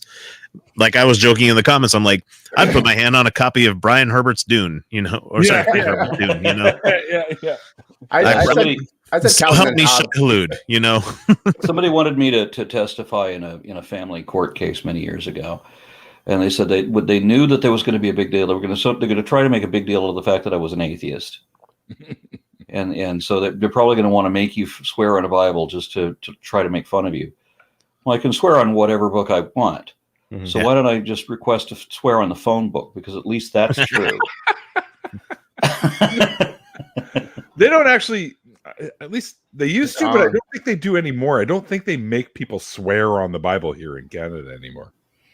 It should be just like affirm your testimony or whatever. Here's the book I'm swearing on. Yeah, all you have to do is just like, do you promise to tell the truth, the whole truth, and nothing but the truth, so help you? Yeah, sure. It's like, what's her name? She's. I think Seth uses her in her intro. I don't need to swear in a book. If I'm going to tell the truth, I'll tell the fucking truth. It's like, was it Sarah Silverman or something, I think, that said that. And I've given the oath of office before when I worked for the post office, and they had the "so help me God" part there, like at the very end of it. But you could just say "so help me," and they didn't give a shit. So help me. Yeah. Because that's the only person that can help you. Wasn't that like that's probably like one of my favorite Three Stooges like little spots when Curly had to swear in. And he's got the cane and the hat and then the no. All right. I tried. We were referring to Darth Dawkins APM. That's what we were referring to. Was it Airplane or Airplane 2 when like they went into they had made the jive guy give his testimony about something? He's like, "Do you swear to tell the truth?" He's like, "Yeah, man," and he slaps the book on his hand like he's throwing dap at him. That's awesome. Hi, Amy. You want to join us? You're welcome to join us if you'd like. Amy does one of the EIE network shows. And for the life of me, I can never remember what the IE stands for. And Dick hates that. Dick Dawson's also involved with that, and he always gives me shit. I'm looking. Man, I'm not on his radar. I think I'm doing something wrong. I don't know what it is. Like maybe that I don't pay much attention to shit like that. Like I had that what's his name? Lord of Patriarchy is whatever the fuck that guy's name is. He used to be known as War Corpse 666 or something like that. So he's just a chud that exists on YouTube and he's been here forever. A chud. Yeah. Cannibalistic humanoid underground dweller. And he tried coming after Felicia and me and everybody else on my show, and we just didn't pay him any attention, and he randomly just went away. And it's just like, I guess maybe we just don't stick with the trolls very often, you know? Because we also had, who the hell else was coming after us? Oh, Matt Powell tried to get on the show at one point, and I'm just like, no. There's another one. There's another one. That guy knows he's full of shit. He knows that everything he says is a lie, but it's a marketable lie, and that's all he cares about. Yeah. You wanted to debate me. Nice. I'm like, go fuck yourself, Matt. Yeah, he ran from a debate with me and then accused me of running from him. Oh, yes, then he makes a video saying that he defeated you in a debate because he would take clips out of context of whatever you were saying and just say, no, that's not true. That's a lie. Fucking idiot. I hate that guy so much. It's such a somebody else made a video of that very thing where they were showing, and here's the entire context of what you said, Matt Powell.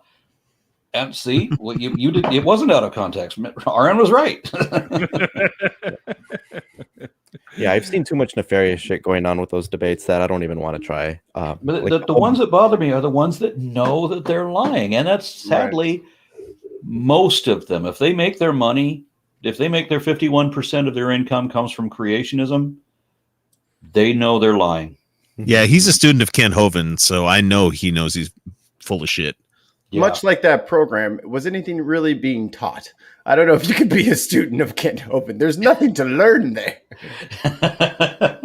Well, I think he's also hanging around with Steven Anderson a lot too. So, brother of Kenny Anderson, the guard from Houston. For real? No. Oh, I was gonna say. No, I think he played for Orlando. I fucked that up. Neil, you like my picture? I think it fit. My head is in the perfect right spot. Yeah, it looks like you have those guns. Yeah. Looks like you're laying on top of a Lobo bed. It's my blanket. One of those body pillow things that are really popular. Yeah. It kind of looks like you're getting done up the butt. So go to onlyfans.com. The other camera is on OnlyFans right now. That's right. There's a second tripod just off camera here. I never wear pants to my streams. Mikey Famine. Oh, someone just left a super chat. All right, I'm going to have to bail, guys. I do have another Russian lesson to do. Oh, yes, you have to rush and do that? No. Oh. Yeah, I started studying. Go ahead. I started studying this like 15 years ago, and it was a completely different situation. The politics, the political situation in Russia was very different. I knew Russian immigrants, and all that, but since then I've gotten married, and Putin, corrupted every fucking thing. So I've like got no motivation to really learn the language anymore. I've been invited to speak in Russia twice, and both of those conferences were canceled. I'm sure if there ever was another one, I'm sure it would be canceled too. I can't really see going to what is, strangely, when I was a kid, they were all the communist atheists, right? If we're atheists, that means we're communists, right? That's what everybody tells us. Well, now Russia's all fucking evangelical, right? And Putin is being declared as being a godsend, that he was put into power by God. Oh, fuck me. Yeah, so they're not going. They're still an authoritarian state, which is why both of those atheist conferences were canceled. So I'll have like virtually no opportunity to know this language, but this is the closest I've ever gotten to being bilingual, and I don't want to die the typical American monolingual. Oh, I only speak English. I speak American. Exactly. So you know the joke, right? If you speak 3 languages, you're trilingual. If you speak 2 languages, you're bilingual. If you speak 1 language, you're American. Yeah. Yeah, I don't want to be like that. Now, here's one thing, because I did Spanish in high school, and then like I love anime, so I tried to like learning some Japanese, but it didn't help a lot with the shows. It didn't really help me at all. I have because they don't teach you conversations; they teach you one-liners and shit, and it's like, usually made up bullcrap too. I was like, oh, wait a minute! I think you just said 4. I have a friend who spent longer than me learning Russian, 15 years. Like I've been at Russian for 15 years. She's been at Japanese for 15 years, and she eventually got fluent in it. Eventually took it serious, eventually got fluent, went to Japan and is having full-on conversations with people in Japanese. And so I'm like, why the fuck have I been sitting here for like 15 years not doing anything serious with it? I'm either going to learn this language, or I retain a surprising amount of it. I can still read Cyrillic really well. So it's a waste for me to have this ability and not have this ability. Right. Yeah. So I'm going to complete this, even if I can't fucking use it, because it's sometime eventually it's going to come in handy. Yep. There's going to be a time eventually where I will need this. And if it ever happens that I do go to Russia and speak, I'm giving the presentation in Russian. Hell yeah. Cool. Nice. I was going to ask though, because I like with me like doing Spanish and stuff in school, their syllables per sentence or minute or whatever it is like almost double like American English. Is it have you noticed any of that in Russian? Do they talk really fast? Oh fuck. It's and everything is so subtle. The word in, for example, is v. It's just a V sound. And it's so hard to hear that V sound in between words. And there's a lot of other words that are just a single syllable, a single utterance, a single noise. And practically every other word in Russian has a V in it. So spot the V. So it's easy enough when I'm taking the lessons on Duolingo, because I see it written out in front of me, so I can read it while I'm hearing it. But then it's just like when you're watching a movie, you're reading subtitles. You take the subtitles away and you realize, oh, and I got to pay more attention. The fuck did he just say? Idiotically, I was like, I want to learn Mandarin. That looks really cool. Oh, no. now there's tones. Oh shit! Yeah, absolutely. No, Mandarin. Don't learn from a book with Mandarin. Find someone and make them teach you that shit. Yeah, I saw somebody wrote a paragraph. Somebody wrote a paragraph in Mandarin. It's just the same word over and over and over and over and over and over and over again. But they mean different things. But it's the way that you say it. Yeah. Right. Yeah. The inflection. All right. Well, thanks for having me on. It was great fun. Hey, good meeting you. Anytime, brother. Anytime, man. All right. See you later. Yeah, bye-bye, guys. Go do the Russian thing. Hey, Mikey, check out a guy on YouTube. His name is Xiaoma. Xiaoma. He's this white kid in like New York that speaks perfect Chinese, you know? Yeah. And he goes around and he blows everybody away with it. It's funny as hell. Yeah, his it's not fair. No. I can answer this for you, Skywatcher, as I know all 3 of them. No. I mean, I'm not going to say a hard no, but all 3 of them have mentioned that was a pretty rigorous tour, and it would probably take a large sum, a larger than they got last time sum, to have that happen again. I'll do it for flight money and beer money. Me too. Hey, you want to do Unholy Trinity? Look, this guy, X and me. There's your new unholy trinity. Let's do it. Mikey, so when did you give up on Japanese? Because I tried doing the same exact thing. Not because I'm not in a hentai. I'm fine, but Nothing wrong with hentai. He says I'm fine. but I noticed that there were like 3 different alphabets, and I gave up. I'm like, I'm not gonna learn. This is the dude you need to talk to. Yeah, right here. He's the fluent one. Pick up five every other day. Just look at 5 of them, write them down, repeat them a bunch of times, and you'll eventually get them all.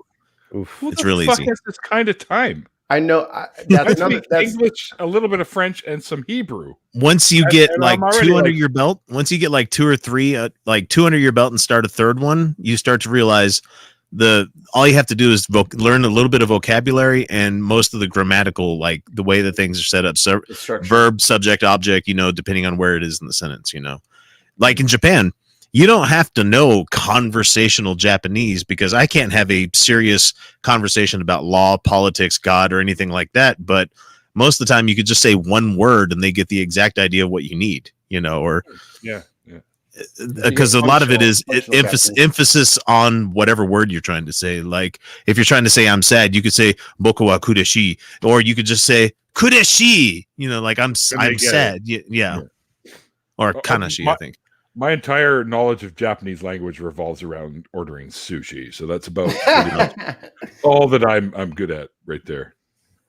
That's a good start, though. At least you know what. At least you can get the right food ordered. Yeah, but by the time say what it is, eating all I can eat, I don't care anymore. All you need to know is, I'm done. I'm going home. Just get me a wheelbarrow and get me out of here. Just remember, mo ippai biru. Mo ippai biru. One more beer. One more beer. Yeah. One more beer. Mo ippai biru. So Amy, you never got back to me. Did you want to come and join us? Because we have room, clearly. Because I'm planning on doing a big trip to Japan, like a 3-week trip to Japan when I turn 50. I'm just gonna be like, fuck it, I'm going. I'm coming with. And I've told my kid, my kids invited themselves. My kids invited themselves, and I'm like, no. Dad, can I invite myself? Because the thing is, like, I've told my wife, like, you're coming with, right? And she's like, yeah. And I'm like, do you want to be there the whole time, or what do you want to do? I'm like, I'm not saying you have to go home, but I'm just saying, like, I'm planning on spending a week, like, just backpacking and riding rails everywhere. Just, see everything I can fucking see, because I don't know if I'm ever going back, I'll send for you.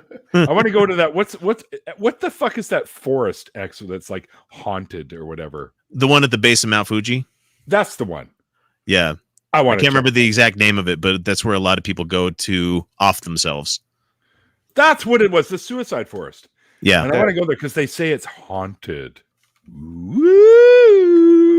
Well, the neat thing about Japanese is that, like, spirits are fucking everywhere in Japan. Yeah. Like, everything has a spirit. Even paper and like your food that you have has a spirit to it. And so Aoki gamori, or no, Gahara. Aoki. Something. Aoki means blue tree something. Ao means blue. Ki is tree, and then Gahara. Okay, Amy, incoming link now. Sea of trees. Okay.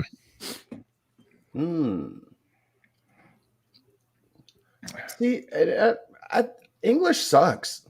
Like, it doesn't sound cool. Like, we don't have like a really good accent. We're just a joke. Just a joke. Give me some Japanese or even Spanish. Spanish sounds way cooler than English. What I like about Japanese is that, like, everybody's name has like a literal meaning to it. Like, if you meet a Natsuko, that means summer child, or Haruko means like spring child. It's just kind of fucking neat that, like, you have all these names that have very distinct meanings to them. So, hi, Amy. She's muted. You're muted, Amy. You're still muted. You be on the mute, girl. It's all Mikey's fault because he hates you. Yeah, sorry, I had to mute my stream because I could hear both at once. I was like, "Oops!" Whoa! Back up here. What, are we having technical difficulties? We could be. Hold on, just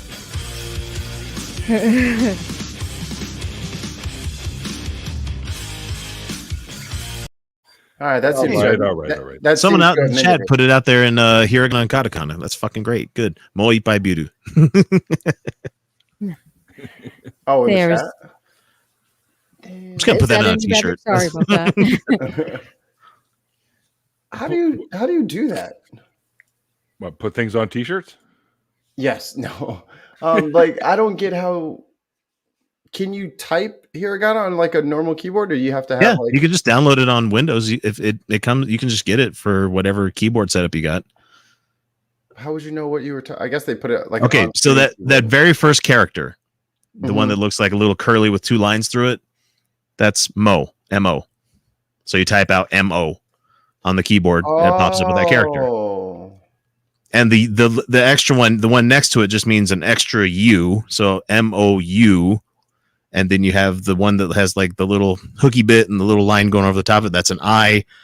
And the little small symbol means double the consonant on the next letter. And so it's once you pick it up, it like you can read it and you're like, fuck, it's like I know magic. The guy cracked the code. I'm a. Well, go back and like watching old anime and stuff, and I'm like, man, that person's t-shirt says tits. What is going on here? I got kicked out of high school because I wore a t-shirt in there one day that says happiness is a tight pussy. And it had a picture, it had a picture of a cat that was drunk in a wine glass. Tight meaning drunk, because it's an old term for drunk. I didn't. And they kicked me out of school. And I told him, I said, hey, buddy, my mom got this for me. What are you worried about? Like, it's okay. It's mom approved. Get out of the school, Mr. Bernstein. You're disrupting the class. They're like, your mother gave you that? Call DCFS. We got to get Child Protective Services out there right away. It's called something completely different here in Canada. Oh yeah, what do y'all call it? I have no idea because I've never had to deal with it. So I have no idea. That's a good thing. Amy, you fix your sound issues? I believe so. Does that sound any better? Okay. Yeah, it sounds great. Yep, Still can't hear you. Still can't hear. No, I'm just kidding. Shut up, buddy. So how are you all doing? Pretty good. I just did that fundraiser for recovering from religion with the Your Friendly Neighborhood Atheist. I was on there for about, I don't know, 15 minutes or something. It was myself and Arn and Cindy Plaza that were the guests of that segment. And afterwards, because we had such a short time, I said, hey, Arn, why don't you jump in here with us? He's like, yeah, sure. And then I sent him a link and he jumped in here. So we got to hang out with Arn for a little bit. Yeah. That's so awesome. He's a friend. Guy. So, yeah. So, man, I'll see. I don't know if I have it somewhere, but the look on my face and his face when he's drinking that fucking shit at the monkey place that he was talking about. Unbelievable. I'm like, how can you do that, man? I swear I thought his face was melting. But no, he can handle that. It was crazy. He's a beast when it comes to that shit. That's cool. What's your spicy food that you eat, Amy? What's that? Milk. Your spicy food. Popcorn. Oh, so spice. It's so hot. It's so hot. Sugar. Why is it spicy? It's spicy. Why is the water spicy? Neil, have you seen that? Yes. The fucking voiceover. That dude is a legend. He's been a stand-up comedy guy for like the last 8 years, and then he got no gigs because of COVID. There's the picture. Oh, there it is. Right there. Oh. That's after he took the first swig of the stuff, and he's just like, oh my God. And I was just like, this guy's insane.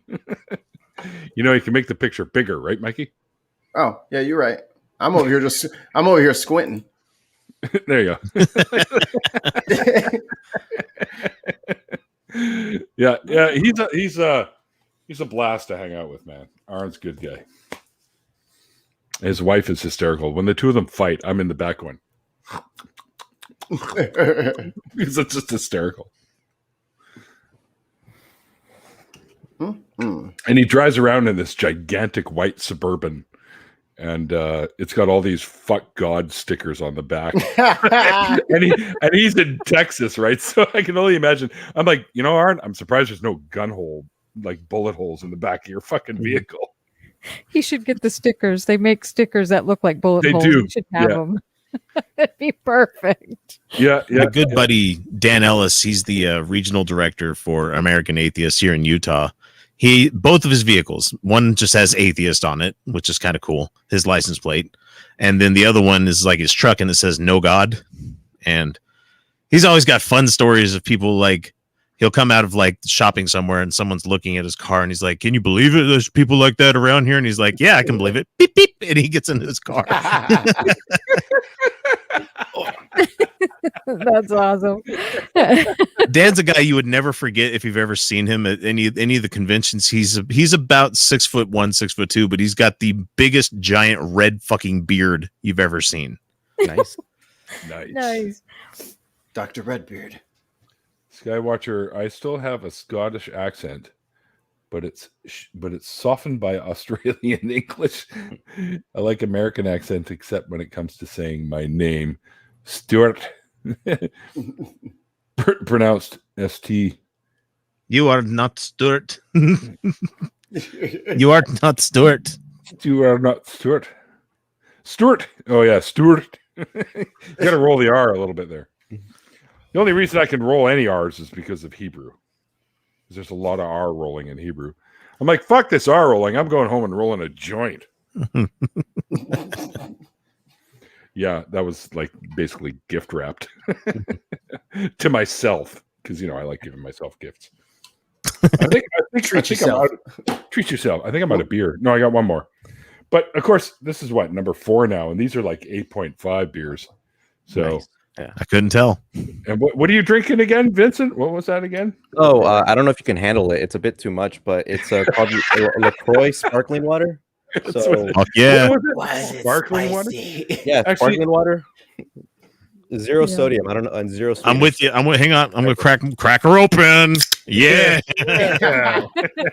Now I did try. I went on Uber Eats and I did try to find it, and the ETA for it was Oh, too no. much, and I couldn't find any for Bevmo. They were only because the closest Bevmo that we live is like 20 minutes away. It's pretty far, so it had to be a local gas station, and I'm like, I don't want like a Blue Moon or anything like that. I wanted some actual Belgian ales or Nice. some hard ciders, and I just Isn't- couldn't find it. Ew.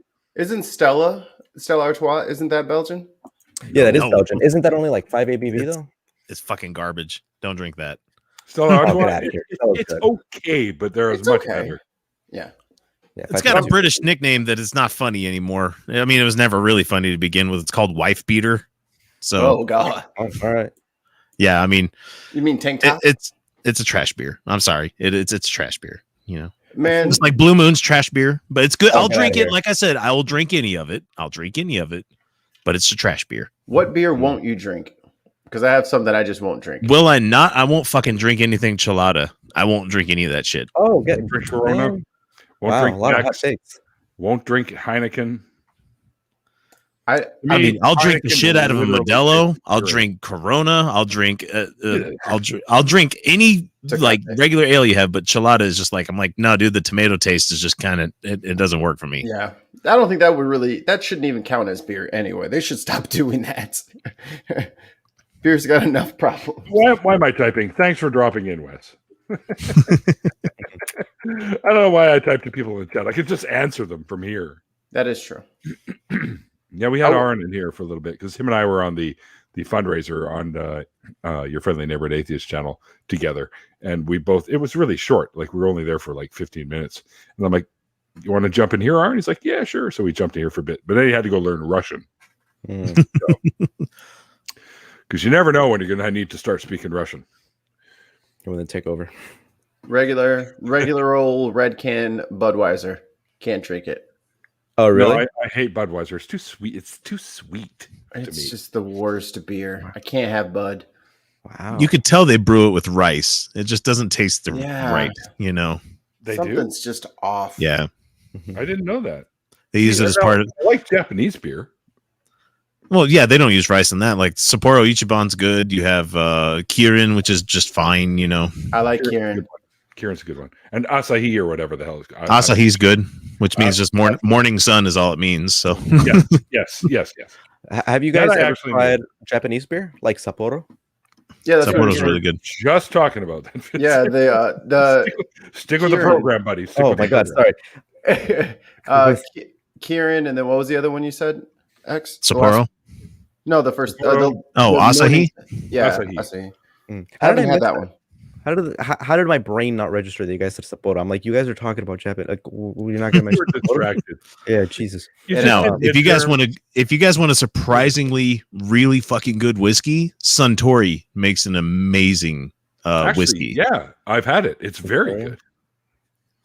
I'm trying to remember what the name of it is. I'm thinking Hibiki, but I could be wrong on that one. It's let's see. I think you're right. I think that's the one that Oh, I it's had. Toki. Toki is the name of it. Toki? That doesn't Yeah, sound Toki. It's really good. Oh, so Hibiki's another one, and then you have Yamazaki, which is their single malt, which is really That's good the as one well. that I've but- had. Yamazaki. That's the one I've had. Man, Now that you mention it for like a dram, it's like $17, guys. It's a I'll it's a pay it. very It's costly. single malt. I'll pay It's it. so good though, man. I like. It seems that like all the alcohol that I like is usually really expensive. Mhm. Like for vodka, you know, even though Dan Aykroyd is Oh. a fucking Fruit Loop, but I like this. See, and I've had it, but I didn't like it as much as I enjoy. What's Grey the one I Goose? really like? Grey Goose is my absolute favorite because That's it's my fucking favorite, too. smooth, man. Oh. It's so good. The goose Like a is baby's loose, ass. That shit. Not that I know what a baby's ass tastes like, but Oh no! well, Quick, I'm an quick. atheist. We Clutch eat babies, so- engage, shifting gears. Oh no, Neil's done it again. Oh no, technical Oh, no. difficulties. I can't find my mouse. Too many. No. steps. Too late. Oh no! Ah, and we mended. Couldn't And find we your, mended. Phew. couldn't find your mouse. It in your pants, Mikey. Oh.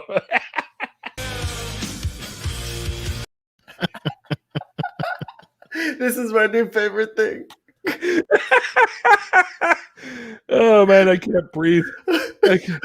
I can't. I can't. I Where's can't. my I got paper to. bag? And I was listening. And the funny thing is, I was listening to Neil's band because I was like, all right, I gotta find a good Why? moment because you make good music, asshole.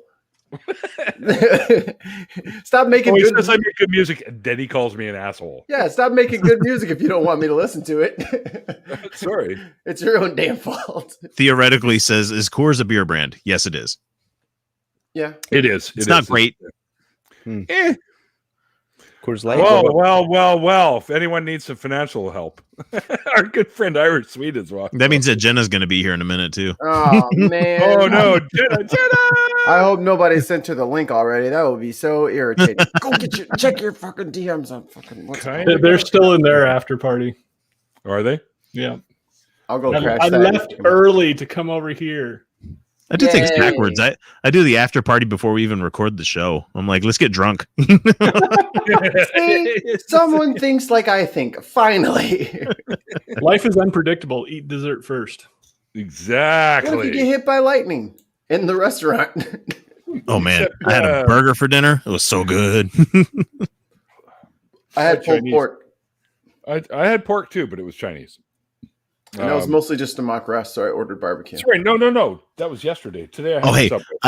I don't remember the brand name, but I found these pork rinds today that are Korean Oh, no. barbecue kimchi flavored. Oh fuck yeah!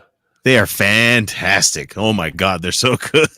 To the Oh, Google that machine. does sound good. What? I'm used to like Bacos. You know? Oh, Yeah, all right. I'm about to go back to the store where I found them because you can't find like boutique pork rinds like but once in a blue moon. So I'm about to go back tomorrow and buy like 10 bags. I'm like, I'm just gonna hold on to these. Fuck, man. Hold one for me, because as Was soon as it- they open up these borders, I'm coming down there for some fucking Korean fucking. Was it? What are they again? The bacon? No, not the pork rinds. That's it. Yeah. Is it the Is it like a It's mostly happening. yellow? Is it like mostly a yellow package with like? Yeah, I some think so. gravy? Yeah. Yeah, I found them bad boys. Yeah. Okay, these are not- put up. I need to see these. These are not cheap. Oof. I don't care. Price is no up. No. I'm bougie. Yeah, I do like. I like nice things. Is that them? Yeah, Let's see. Yeah, it has the pig at the top of it. Pick one, Mikey. Fuck, who cares? I don't want them pulling my address up on accident when it says, "Hey, you live here. Would you like us?" It's like, you know, they give you like the. We've got an entire crate of these. Southern Recipes Small Batch is what it's the name brand. Yeah, there you go. Found them on Twitter. That's an easy follow. Oh my god! You need to point them in my direction. I need to. They're Follow so fantastic, guys. Oh man, $3, you got it. $3. That's it. Oh, there's You a said lot these in were that bag, though. Wow, those look good. Right? Right. Hang on. Fucking. Since dreaming. I'm not eating like chips, that's like one of the like crunchy things I can actually have, and so because it's all fat and protein. I can't eat chips, but I'll eat fucking pork rinds. Well, here's the thing, man. Like with my burger that I had tonight, I normally wouldn't have a bun, but the bread that I got today actually has more fiber than the carbohydrates that are in it, so it just kind of washes away. Have you never done the lettuce halves for buns? Well, I've done that, but I fucking hate hot lettuce. It's just weird. It wilts I instantly. like it. It's good. It No, it's wilts good. I like it. instantly. I get it at the Cheesecake Factory. They do a really good lettuce wrap burger there. Oh, But now you said cheesecake. God damn it! They're making me hungry. I'm so I miss hungry. going to Yeah, I places, literally man. started salivating. I noticed. I was like, Have you?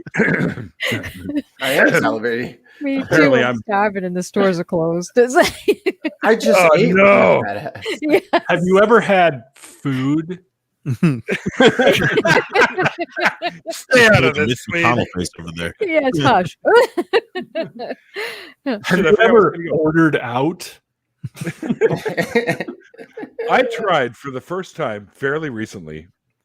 Well, recently is a loose term. We'll say within the last year. I had candied bacon cheesecake. What? Oh, Let me That Google sounds this. good. that just checks several boxes for me. Right? And I tried it. I was like, okay, this is my new favorite thing on planet Earth, period. So what you should do if you want to make something like that yourself, instead of candying it with like brown sugar, pour a stout on the bacon that you're cooking and cook it in a And pan. molasses. Yes. Let's see. No, Where'd you- I know, Did you make- Mikey, I know you're a foodie, so remember that beer has a shitload of sugar in it. So I didn't get it from anywhere, Vincent. It was a homemade recipe from one of my sister's friends. We're all Googling this furiously. You tell us the link now, Neil. I have no idea. Just look up a recipe for candied bacon cheesecake. whoever Google Eats is out there, I fucking love you. My fingers are burning up as I type. Bacon, holy fuck, and cheesecake. What the? My life is complete, Covers all the bases. right? It ticks a lot of boxes. Peanut butter cups for dessert, and I'm in masturbation heaven right now. Oh my! Look, I feel at lost that. because I can't make fun of Texas barbecue and somebody getting pissed. Yeah, where's Russ? Kyle just posted a cheese stuffed like avocado covered in bacon to just get back at him for it. Did he? Because we kept that joke running for the rest of the night after Oh, that's funny. that live stream. That was fun. I am salivating looking at these pictures. I am like a weird dog, and someone just rang a bell. Like this. Pavlov.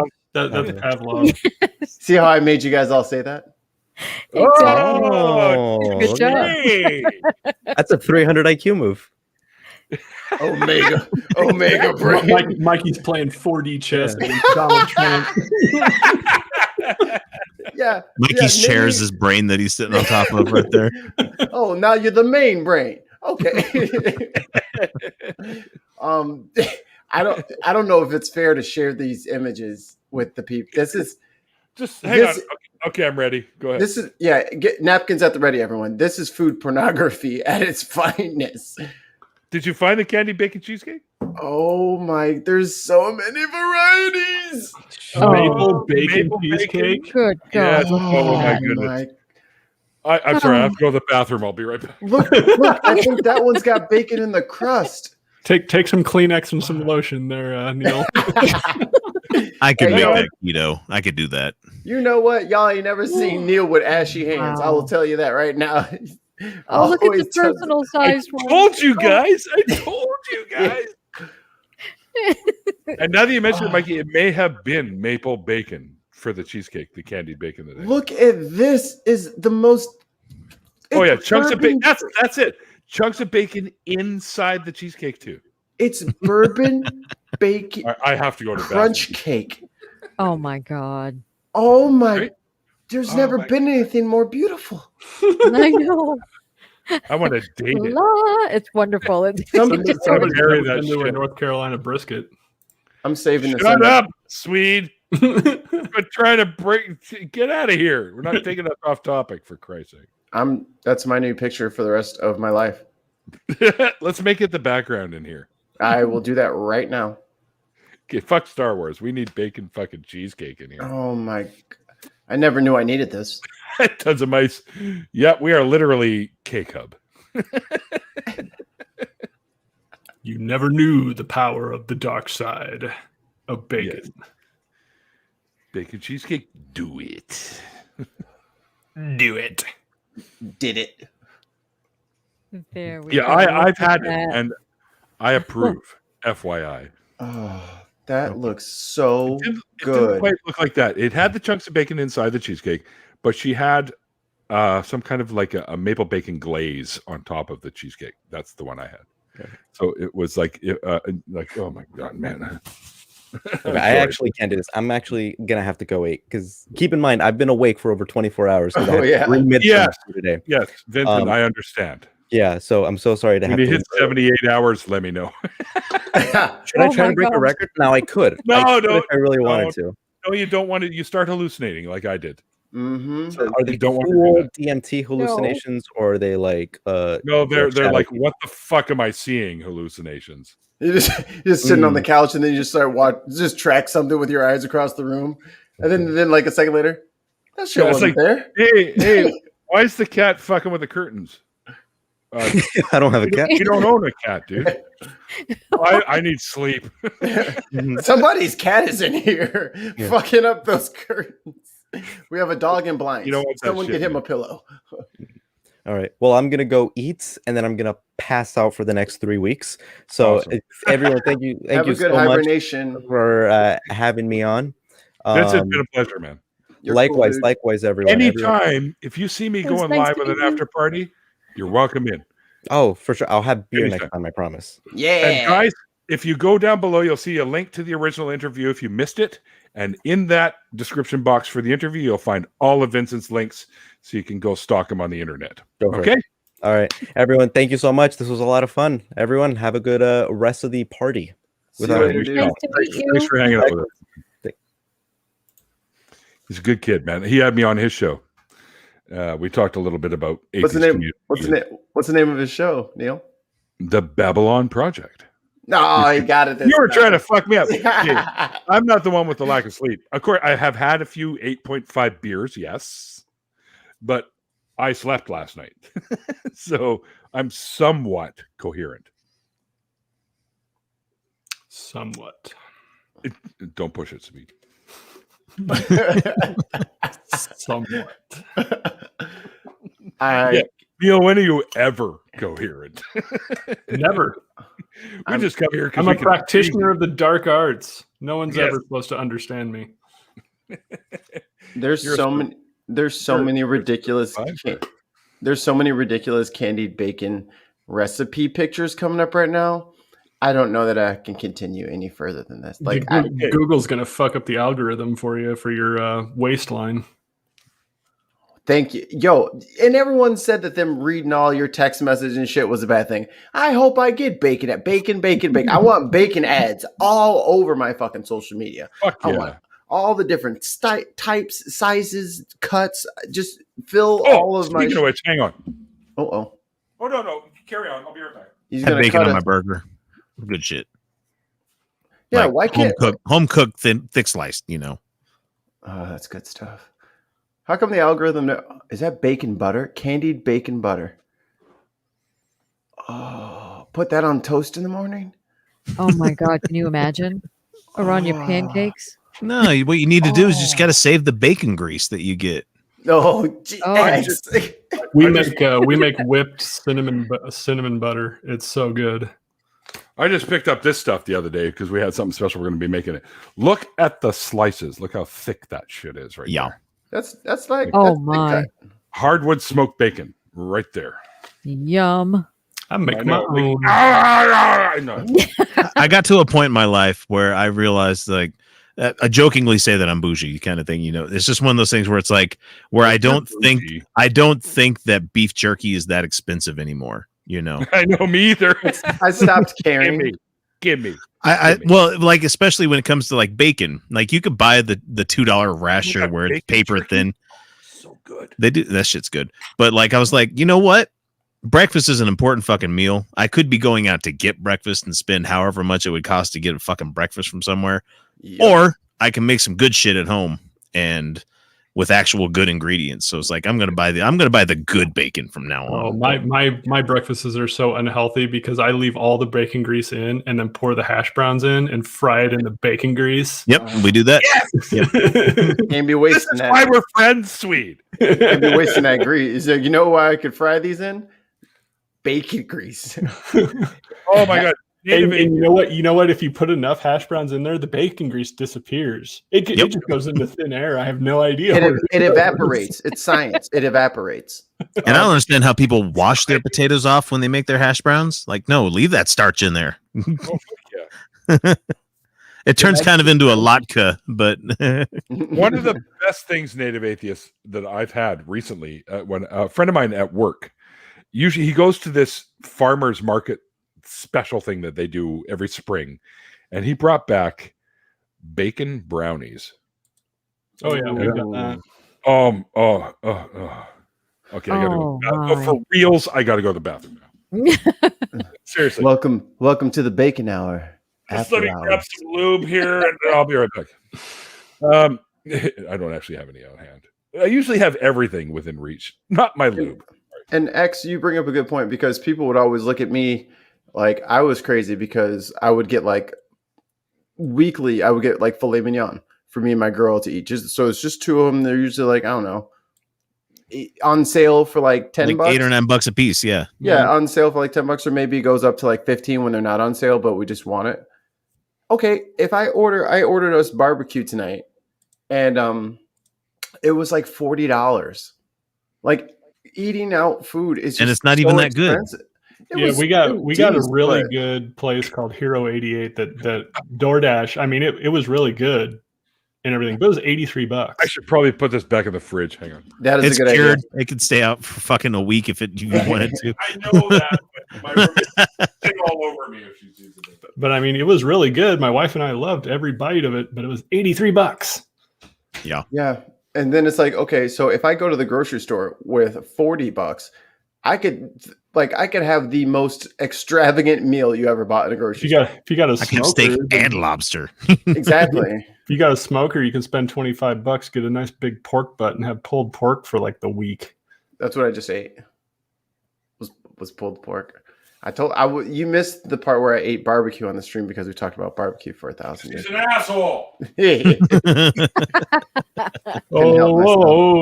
I'm an asshole.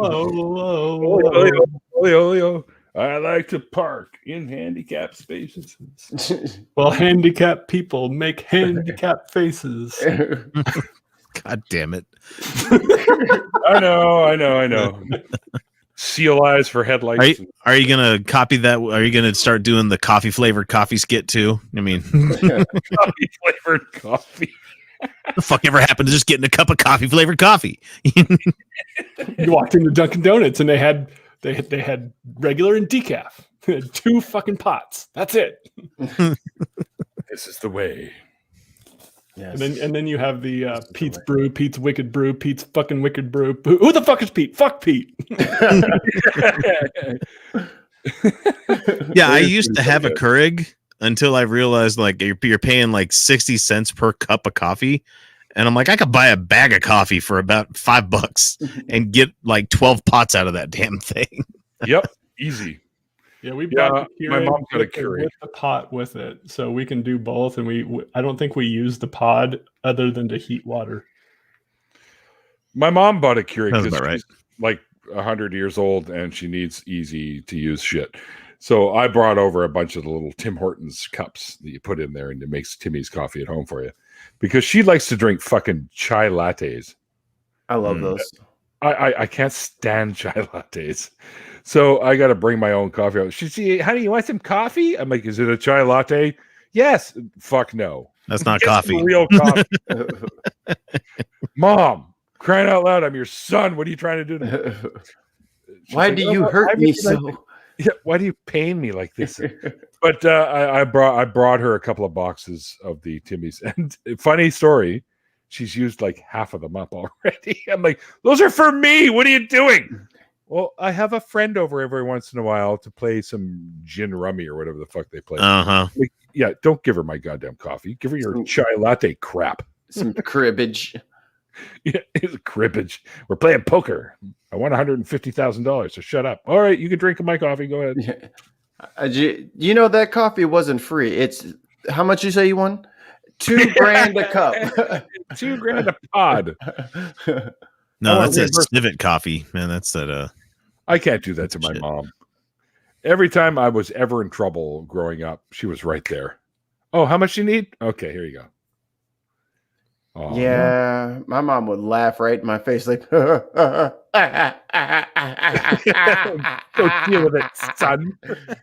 No, like giving you $50 to buy fucking concert tickets. You have a job. Get your own. Oh well, my mom wouldn't do that either. She'd tell me to go get a fucking job and earn the money. Yeah. But if I was in trouble, like I needed cash to bail me out, yeah, emergency funds. Yeah. Mom, I need $150,000 because I've been hijacked or kidnapped by a drug cartel. That's too bad. Oh, that's too bad. No, but sure, honey. Here, how much? Who do I make it out to? Where would you like me to spin your Spanish to English dictionary? Yeah, I'll help you out. Dad, on the other hand, Dad, can I borrow some money? Go fuck yourself. Dad, prostitution's illegal. Thanks, Obama. Spit take. He's got even better. He's got a wet God hand. Damn it, Swede. Yeah, no, Dad was like, yeah, I'll loan you the money. Wash my car for the next 17 years. All right. And don't talk to me for the same amount of time. And then I'll do it. I just need you to sign this document. All right, what's this say? I will not share my feelings with Dad. And then the day came. I don't know about any of you guys, but have any of you had the seemingly traditional son versus father confrontation where finally the son's of age where you can kick the crap out of dad? I've seen about it. I've seen it on the interwebs. My dad had rage issues, so yeah. Yeah. The time came, I was having a bit of a spat with my sister, trying to explain to her, this is hysterical too, because my sister had a party while my mom was away at her. My parents had split up at the time. They ended up getting remarried, and I got to be my dad's best man, which was kind of cool. But anyways, my sister had a party, and one of my friends, Ray, who was so fucking drunk, he was wandering around the apartment, and he went into the bathroom, and he was trying to dip chips into my sister's. She had some avocado face thing that you put on, and he's dipping his chips in there, and he's like, well, this is really good. And he took it home with him. And then the next day he realized that he's like, was I eating this? Because there's like bits of chip in it. So he gave it back to me to give to my sister with the harshest apology. And she goes, I wonder where that went. She started freaking out. I'm like, no, Jay was like, he was hammered and took it. He thought it was dip. And he gave it back to me to give to you. Yo, they got bathroom guac, man. All right. And then my dad came out and he's like, are you arguing with your sister? And he goes like to hit me. I just grabbed him and I fucking lifted him up like a foot off the ground. I said, I'm way bigger than you are now, old man. Shit's changing. And he's just like, oh my God. And that's when the tables turned. Mind you. Ever since you can do that when you're adopted and you have different genes and can grow bigger than your father. Oh, well, that's true too. Yeah. But I mean, ever since trying to pick yourself up. He's like, you should leave. And I'm like, yep, pack my shit. And I left. And I lived in my car for like 3 weeks until a buddy of mine said, oh yeah, come live with me. After that, though, we reconnected, and then the two of us were like inseparable. It was a weird experience. Like we'd have there'd be like dinner parties at his place, and him and I would be laughing over fart jokes, and like the rich folks that were around, they were like looking at each other like, "Are these guys for real?" Like, it was just hysterical. We had a great time. I think that's just something that's kind of wrong with men in general. Is like usually the people who I'm super close with, like especially like growing up, you definitely got into a fist fight with them, and then after the fist fight, you're just like, "Hey man, you want to go play Pokemon? Yeah, let's go play Pokemon." And then like there's like, "I thought you hated." My mom's like, "I thought you hated that kid." It's like we fought. We're friends now. That's right. Yeah, We get over it. We had a rumble I had a party at my place, and a bunch of kids around the street were making fun of us. So we went out there, we started fighting with them, and then like halfway through the fight, we're all like, "Weren't we drinking?"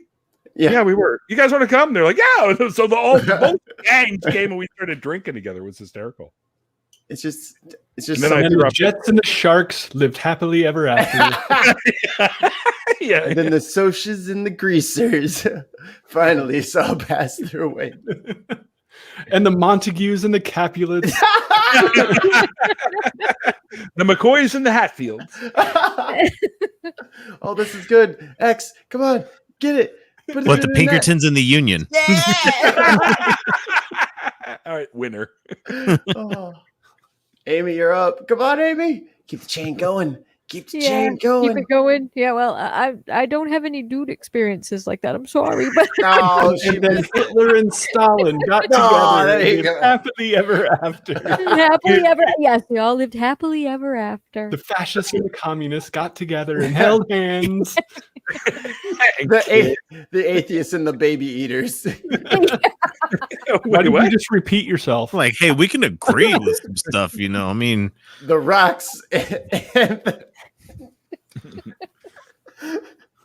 Oh, that's funny. The Rock and Kevin Hart is what you're gonna what? No, I was gonna say So it's only the rocks and the 500. Christians. The Rock and The Christian. Okay, I need to go do this right now. The Rock and Jason Statham got together. Pardon me. Oh no. What is this? Oh, hang on. D'Angelo and the What's this now? What's this now? I'm sorry, I'm on a donation page. Look at this. The Otangelins and the Otangelones and the Nelians. He changes his name. Oh yeah, all the time. Oh, All the funny shit you see in the chat is usually him under a different name. he has so many. fucking tons of. Who, Otangelo? He didn't seem like he was very fun earlier on. Fucking. Not Otangelo. I was gonna say. Tons of Mice's 5 different accounts. Oh, Oh, and by the way, everybody go to patreon.com/tons of mice and check out some of Tons of Mice's Tons of Meese writings. Oh, jeez. Okay. What have I got here? hey, he Patreon. two pieces.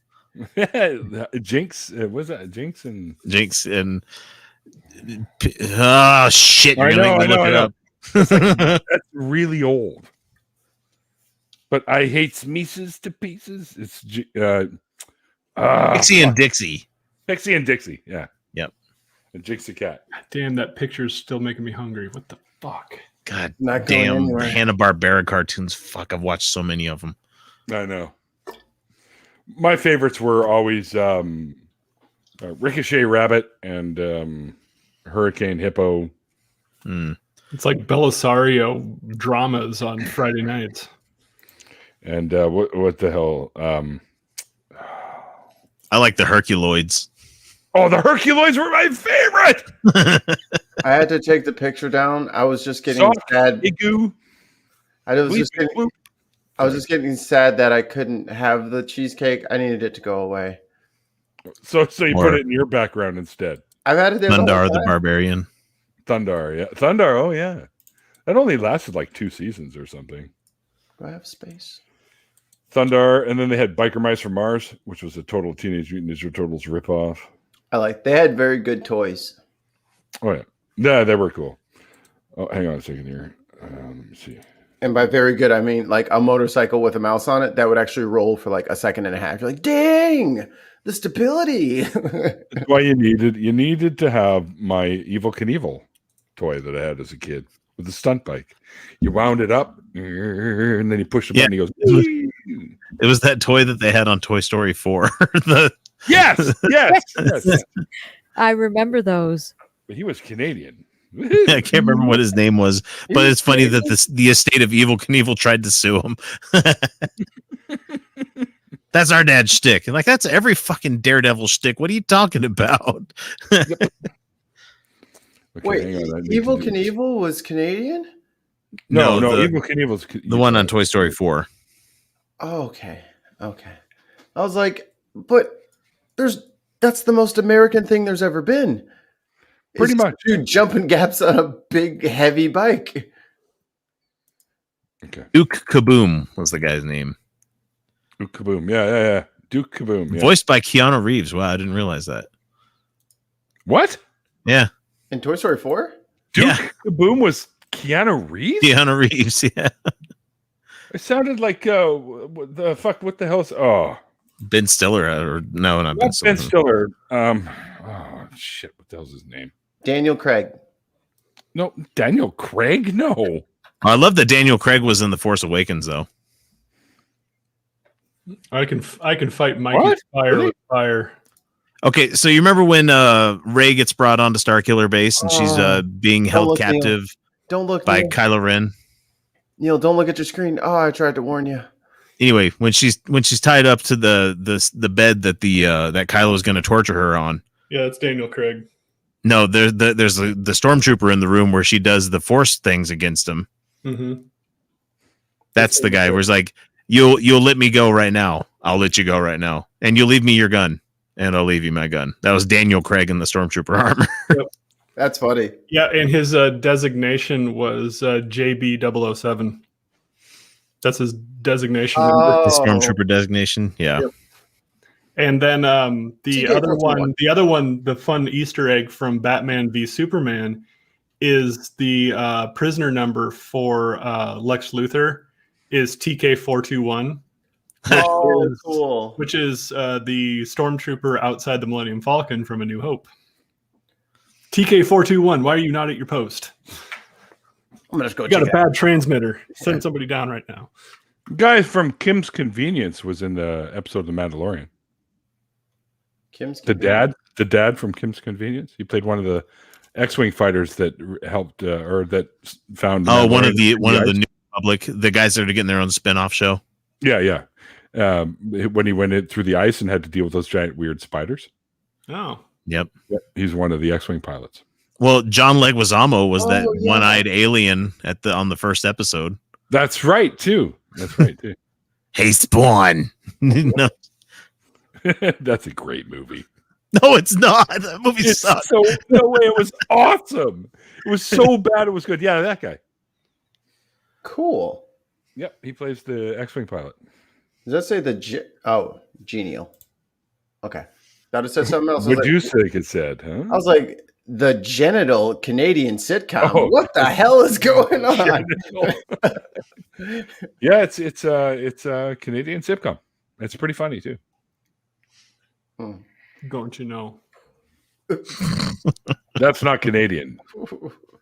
That's Minnesotan. Don't you know? And Wisconsinese. My sister says it all the time.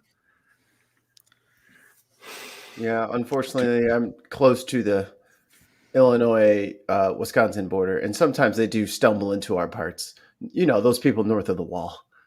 North of the wall. They're wildlings up there. Wildlings of Milwaukee. Never said a word since death. What? Okay. Well, a lot of people here in Utah have Scandinavian roots, just like the people in Minnesota and stuff do.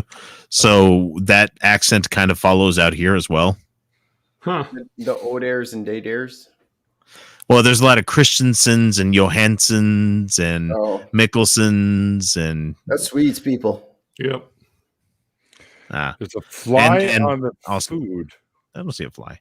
My favorite part of learning about biblical history and learning about El is all the names that come from deities of El, which is Michael, Raphael, Donatel, No. Although it was Samuel, Gabriel, Azrael, they all Jor L, They're children of El. Cal Yes. L. children of El. children of God. Michael.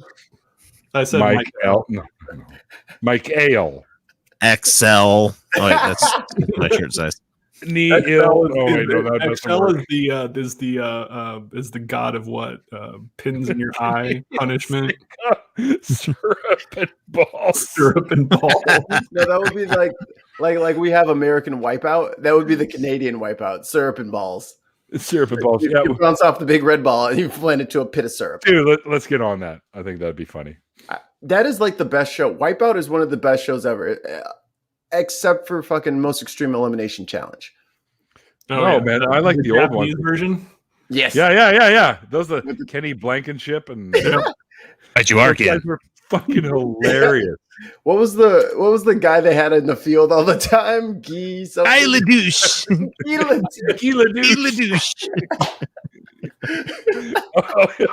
Always stubbing in like the most ridiculous questions. And the best part about the whole thing was like the very beginning when they're all trying to go, trying to go down the same hill or whatever, and they're all running into each other.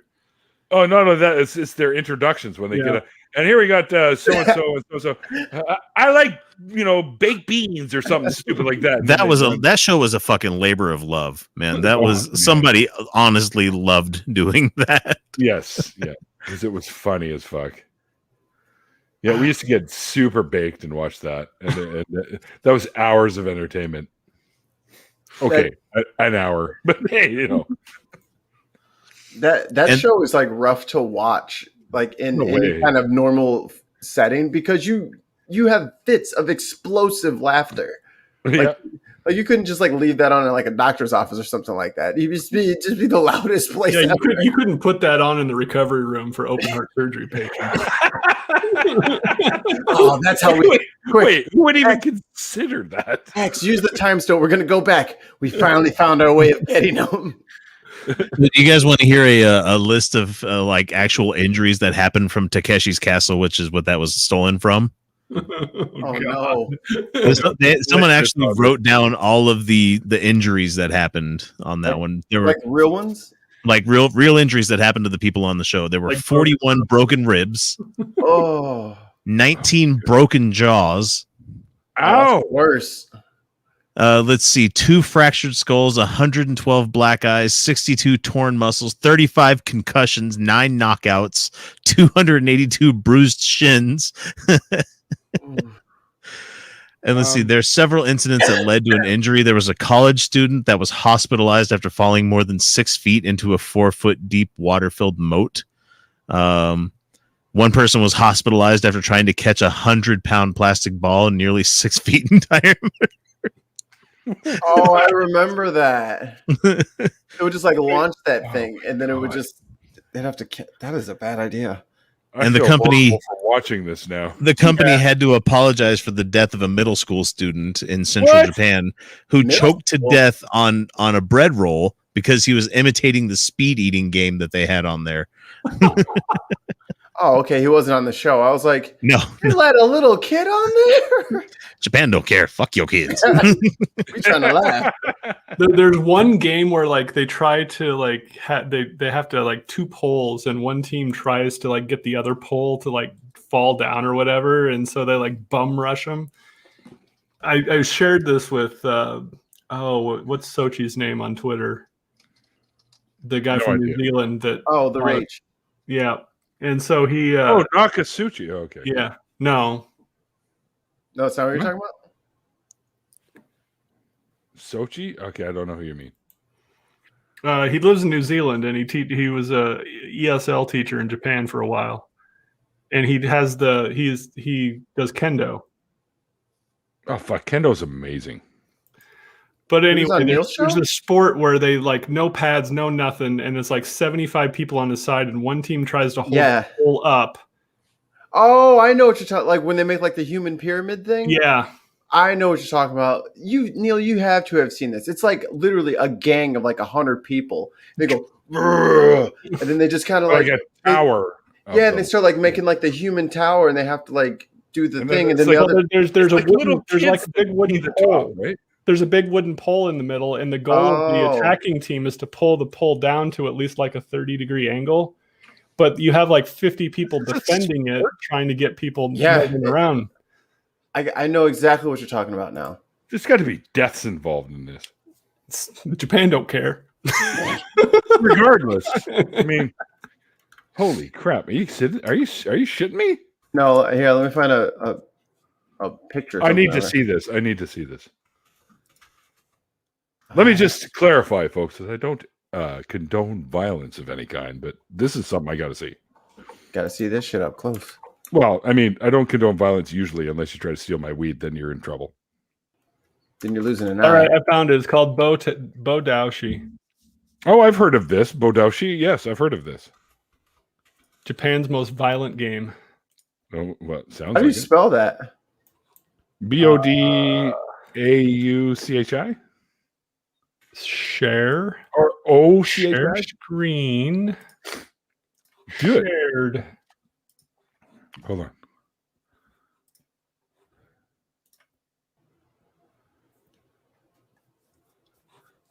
What are they wearing? They look like they have little black eyeballs all over the place. Those No, are that's- helmets. It's like a wrestler's like ear guard things. Yeah. Okay.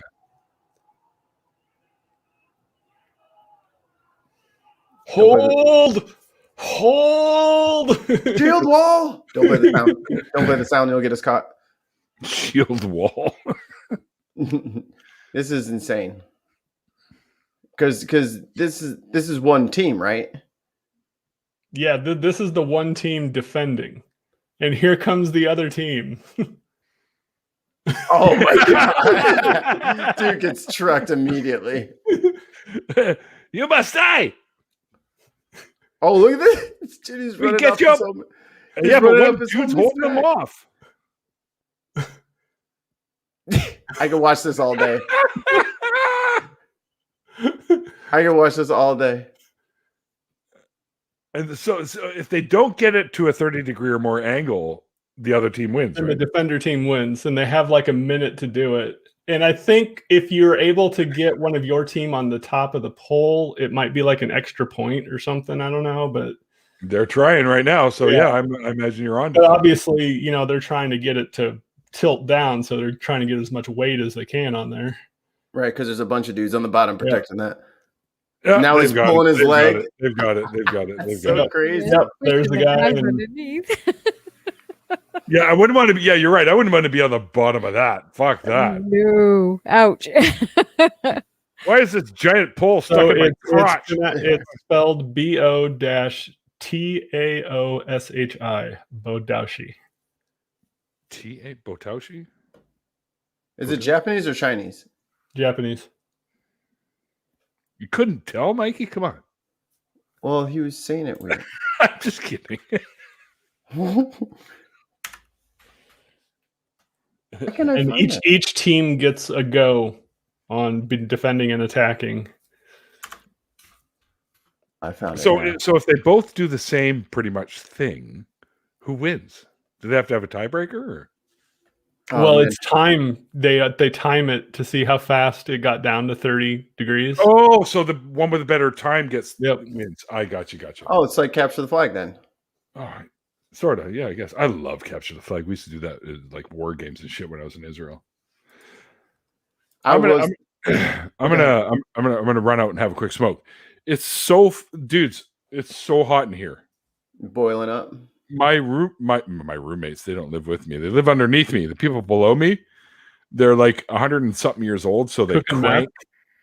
No, they crank 100 and something years old, and they're cooking meth. I hope not, because they're gonna blow this place up. But they're like, Well, I thought you lived in Canada. I thought your neighbors to the south were drug like living over a meth house. they're not south. They're underneath me. But they always crank the heat in the wintertime, so we don't even have to turn our heat on. That's how hot it gets. I feel like I'm in Hawaii right now. It's that kind of hot, wet heat going on right now. Mm. So I'm all sweaty and I'm all verklempt. I remember my grandparents we'd go down to their house in Oklahoma, and their air conditioner. I was remember set to my 80 grandparents. set to 85. No, they were chilly all day. I'll be right back. See ya. World War Z. That is accurate. Cool air. I like that game. I'd play that. Bodaushi. Let's get a team together. We'll go against other pods. I can't play contact sports anymore. All right, you're the coach. I assume we'll have to get you a whistle of some sort, and then maybe a clip, like a dry erase board. Like a clipboard. It's a dry erase board, but it's just like a. And then I right have to have angle. like the play card, and then I have to talk into it so no one can read my lips while I'm barking out orders. You know. Oh, do the LeBron. So yeah, man, it's just been crazy. Trying to get you out to LA, man, in the sunshine. Yo, you want to have drinks later? Yeah, this is cool. That's cool, man. Yeah, cool. Well, I'll meet you at the park. Yeah. Yep, I'll be there. Meet me in a park after dark. People would actually watch TV to see where they were going after the game because they knew they discussed it during the game. I couldn't imagine like going out and playing on national television and then going into like a bar. Oh, I'm going back to my mansion. I am not going out here. That like I hate going to bars because I like. Hopefully, there's not some idiot there trying to start a fight or whatever. Yeah, my bar now is for bar food. Like if I'm just in the mood for a greasy ass hamburger that I didn't spend the time to cook, then that's what a bar is to me. Just a restaurant that happens to have all these taps everywhere. Yep. Isn't that technically a pub? Or is it without food? I think X knows the answer to this because he said it last time. He gonna give it to you? I don't know. X not giving it to me. He's probably doing something. Because it's not like a tavern. It's like pub had to have, I think like couches or something. I don't know. It's something about like difference between a pub. Come on, chat, help us out here. I'm drowning. I got a new. Pubs have a more elaborate and filling menu than bars. Traditional British pub food includes fish and chips, shepherd's pie, bangers, and mash, while bars do not. I'll take all of that. Yeah, my eyes are so bigger than my stomach right now that it's just like I would order $100 worth of food, eat 4 bites, and be like, oh. Whoop! I'm gonna take a nap and put all this shit in the refrigerator. Yeah, but you'll eat for a while anyway. Yeah, I know. Go to sleep, wake up in 2 hours. I am starving. Haven't eaten a thing. It's like, oh yeah, I'm waking up from the food coma I just recovered from. Yeah, 3 exactly. years later. Yep. Oh my goodness. I wish we had delivery down here because that would be a little easier. But Where are you at? I'm in Maine. I live in a rural town, so we don't have any delivery. So, Oh no! Maine. Time to move. Yep, time to move. Definitely. My wife said that was one of the best food spots she ever went for her work was Maine. With there, I don't remember where she was at, but she said it was some of the best seafood she's ever had. Yes, the seafood is excellent here.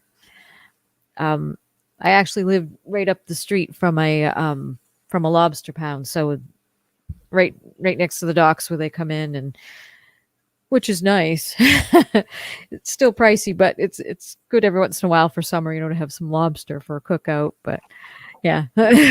What next? Where do they have like a lobster? It's not a farm. What do you call it? A lobster pound. It's like a lot. It's Pound. like, yeah, they have the harbor where they can come in and the docks, and they can. So, yeah. Tons of my says a pub has a pole that you try to topple to get a drink. Yeah. It feels like that sometimes. So my like, wife, I have to vault this thing. when we got married, I asked her how much she likes seafood, and she's like, "I hate it." I'm like, "So where have you had seafood?" And her answer was the typical Midwesterner: red Long John lobster. Silver's. Oh, gross. And so I was like, "So you've never had it before?" Then she looked at me like, 'cause she's a registered dietitian. She's like, "I've had food before." Blah, blah, blah, blah.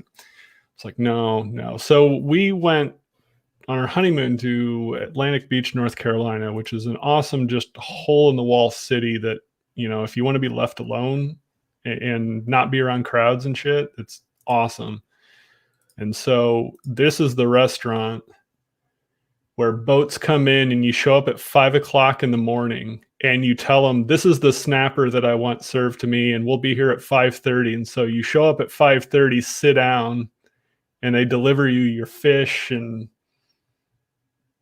if you ever have a chance to go to Atlantic Beach, to go to this place, it is freaking amazing. Morehead City is right by Atlantic Beach. It's like a short walk from where we stayed. Wow, that's amazing. But it's an actual fishmonger place, and then they have a restaurant side to it, and you just tell them what you want as they're offloading it in the morning. It is just amazing. Miss Amy, Google Eats now delivers in Maine. Your menu has shipped. Thank you. So good. Just so good. Yum, yum, yum. It's just when I lived in a bigger town when my son was little, and everything delivered there, and it was great because we'd have Chinese food, we'd have, pizzas delivered all the time, we'd have all kinds of food. This place is nice and quiet, but it's just lost my question. Never mind. Go ahead, sweet. Oh, sorry. And now you're struggling to find a place to eat. Oh, it's so sad. Oh yeah. Did you notice that you'd cook a lot more at home now? Well, I guess you'd have to by necessity. So what are you trying out? What's hot on the plate this week, Amy? Yeah. Well, we're gonna have pork chops tomorrow night. So they were on sale this week, and when I got them, I was like, oh, pork chops, that sounds good.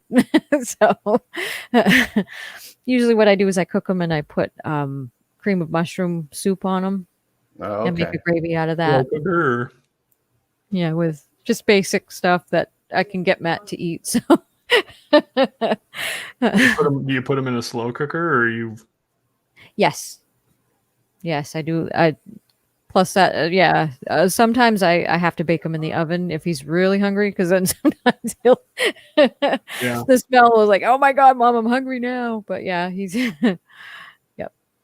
Yeah, the greatest thing about pork chops happened, I think, in '98 when the FDA came out and said that they're done at 145 degrees instead of 165 degrees, which basically means pork chops are no longer hockey pucks. Yes, exactly. I think before '98, all restaurants basically had to cook them to the point that they were just dried pieces of shoe leather. Yes, delish. Yes, which is hilarious in an Abbott Costello routine, but right, and they were hard, and you could knock them on the table and make. It was loud. It was like a gavel, You hurt the table. Yes. The biscuits are mighty fine. Well, one rolled off the table and killed a friend of mine. Yes. What's the worst meal you've had at someone else's house? Like you went over for dinner for somewhere and the food was just like bad. Oh God. And tell us all their name so we can shun them publicly. So we can shame. For shame. They tried their hand at green bean casserole with the, how you do that with the French's onions and stuff. And it was just soupy mush, and it was just they were like maybe an onion every mile or so around the casserole. It was just, I felt so bad. I ate it, but boy, I was like, oh my God, on my way home, I'm going to throw up. I know. My best friend in high school, God bless his heart, until he got married, had no clue how to grill. And I know that's your typical man card, revocation, but bless his heart, he cooked hamburgers to the point of no return, and they were blackened on the inside. It was just he had never had a juicy hamburger before. A juicy hamburger to him was like kryptonite or something. Until now that he's got married and got a smoker and got all these other things, he's like, oh yeah, life is much better now. But man, during college and everything, he was just fucking terrible. Just doing terrible Destroying food. food. Just you burnt it, scorched it. Like his impression of what a burnt end would be like charcoal. I would say my mom. My mom's not a great cook. Oh, my parents are terrible. My parents could ruin cereal. So it was nice now that I have like my new place with my fiance or whatever. And the week we moved in, I had her come up for a week to just come hang out. And I cooked for my mom. She's like, "Oh, this is really good, but it's probably like super salty, right?" I was like, "No, just a couple of different seasonings. There's no salt." She's, "Oh, well, this is very juicy. I don't know. How did you?" And I was like, "Yes. This is what food should have tasted like for me as a child, but you deprived me of that." Yeah, I married a really good cook, and basically the answer to, except for seafood, that she asked me, "Have you ever had this?" I'm like, "Dear, probably. I've probably had it, but I've never had it before. So just do your thing. Just do your thing, and I'll probably like it because 90% of what I grew up with was fucking terrible." I used to eat beefaroni, which I tried that like a few years back, that Chef Boyardee shit in the can. I got sick. I was like, this is the nastiest thing I've ever had in my entire life. But I loved it as a kid. That was my favorite. Yeah. Not a fan of the canned stuff. I can't do the canned stuff anymore at all. Now we're all getting ex bougie over here.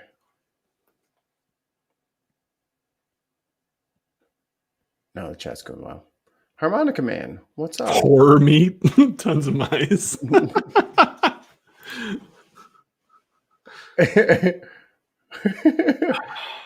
Yeah, my dad would ruin stuff on the grill too quite often. Like anything less than medium was like abhorrent to him. He would do medium to well done, and it's just like, no, that's not how a steak is supposed to be done. I do go medium. That's my preferred tip. It better be pink in the middle. Yeah, because if I tell them anything else, they just screw it up. So I was just like, let me just ask for a medium whenever I'm out.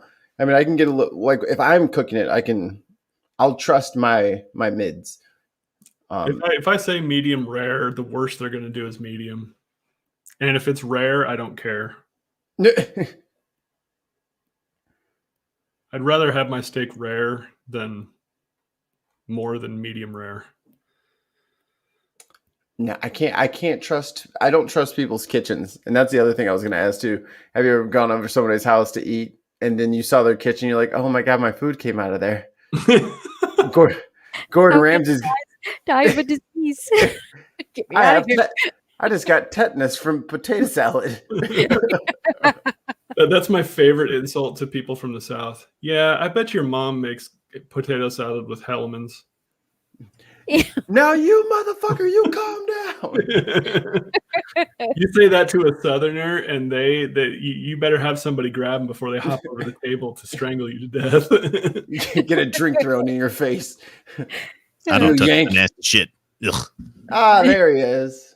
Sorry, I have the real job that was getting in the way of my fun. Oh, gross. Hey, I sure like getting paid so I can buy bacon and beef jerky and not worry about it, you know? Yes. That's true. That's true. So, actually, ever been over somebody's house for dinner and their kitchen was a bit appalling? I mean, everybody's is appalling to me, but because no, I'm just kidding. No, I've been over to some hellacious looking kitchens, but they can make some good food still. Like, that's fried, right? We're frying that. Okay, yes, we are frying. Okay, cool. That means it'll get all the germs. Remember the massacre of the filet mignons? That's what they had for dinner the night before the Bowling Green massacre. Right? They filled their gullets before they... Yes. Uh-oh. So my favorite food fact that's actually quite morbid is usually in the military, especially World War II, when they would when the bacon and the eggs and the steak would come out, that meant that there was a big operation that day or that night. You're likely gonna die. Yeah, and well, it came to be that on D-Day, when they were feeding everybody, they're baking their eggs and everything, they were filling them up so much that it likely led to a lot of physical grogginess that ended up killing several of them that drowned. There were a lot of fuck, I can't storm the beach. Oh, I'm fucking full. I'm gonna puke.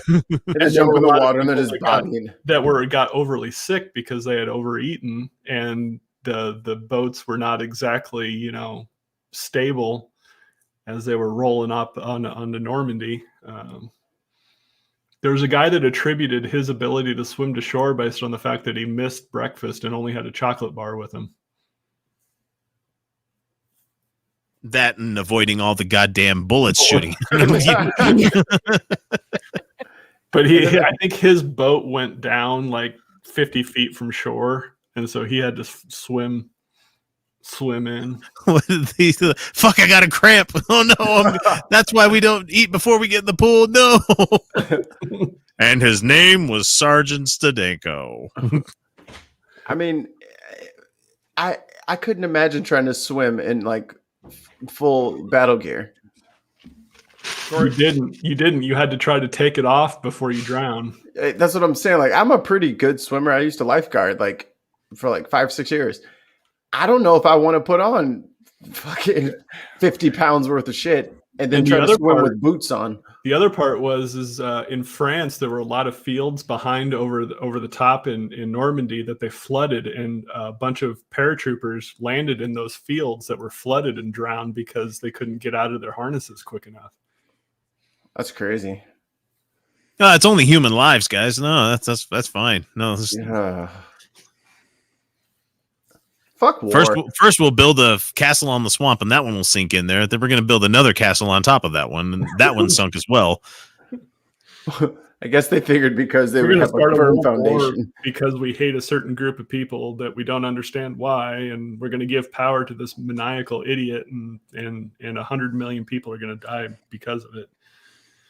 Yeah, sounds like a plan to me. We all just need to be. And then we're going to do it all over again. 30 years later.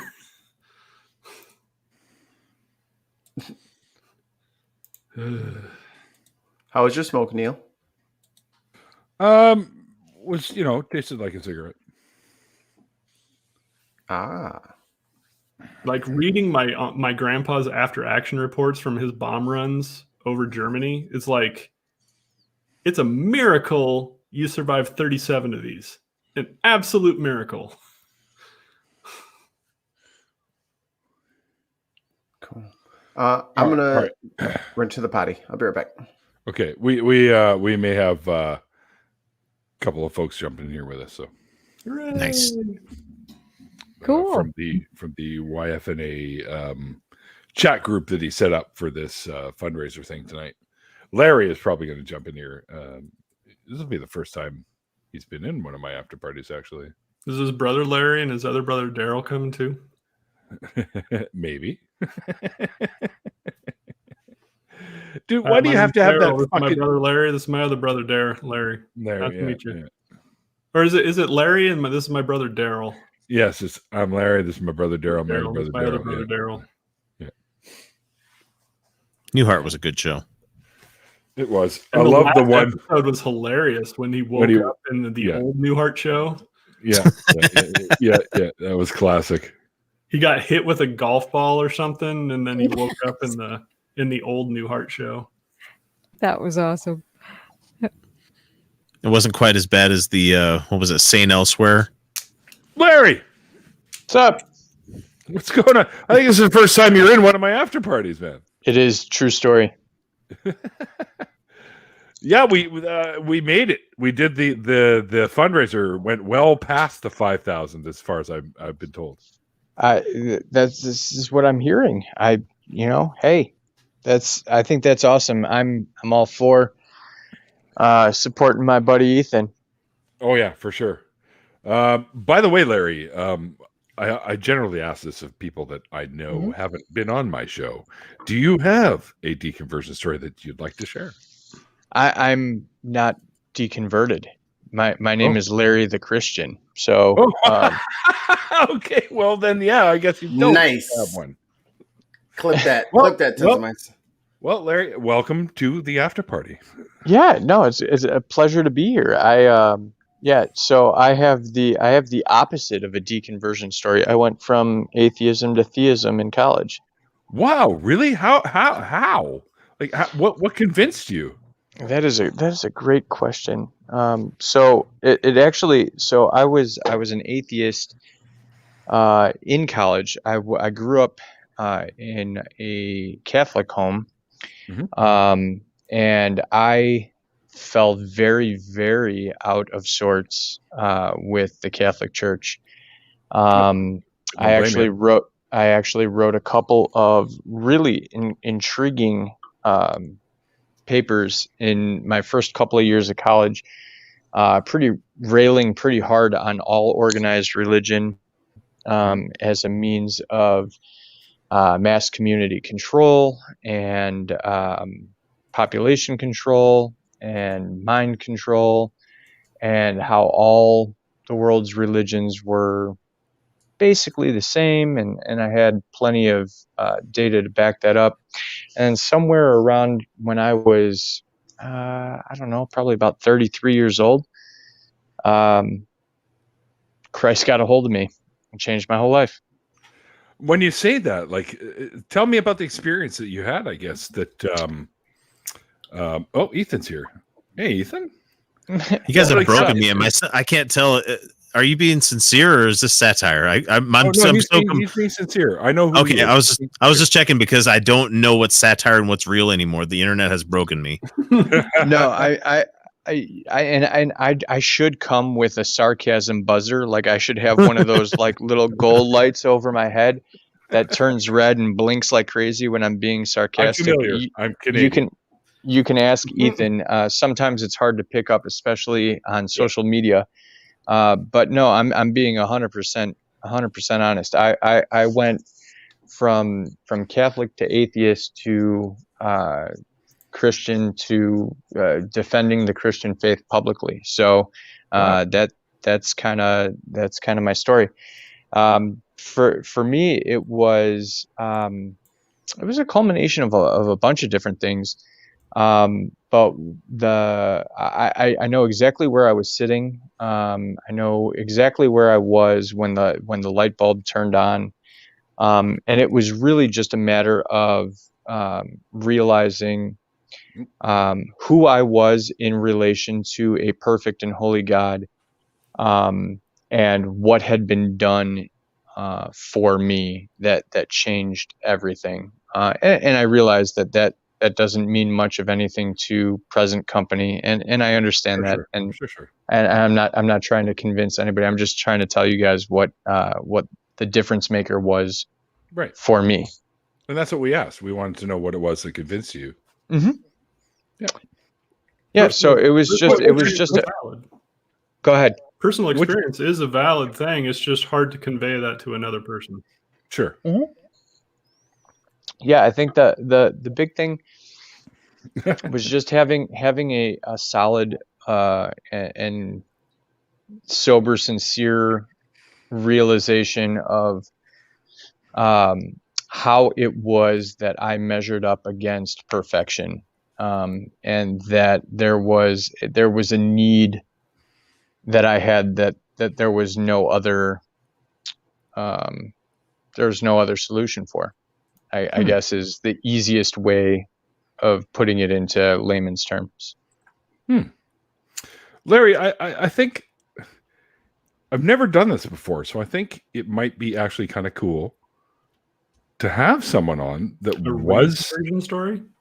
Not somebody. I guess you could call it that, but I mean, to have someone that was in a faith that lost it, became atheist or agnostic or whatever you want to call it. Mm-hmm. and then found faith again. I think that might actually be kind of interesting, and I think you and I could probably have a really cool conversation about that.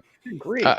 I think that it would be a great conversation. That's definitely something that we can talk about putting together. I would love to. I mean, anytime that I have an opportunity to have a conversation, and I mean that in like the most literal terms, that like an actual conversation with a non-believer, an unbeliever, I don't know what I believer, anything of the sort, where it can just be a genuine conversation between a couple of people or a group of people. Be you and me first, and then after party afterwards, like this.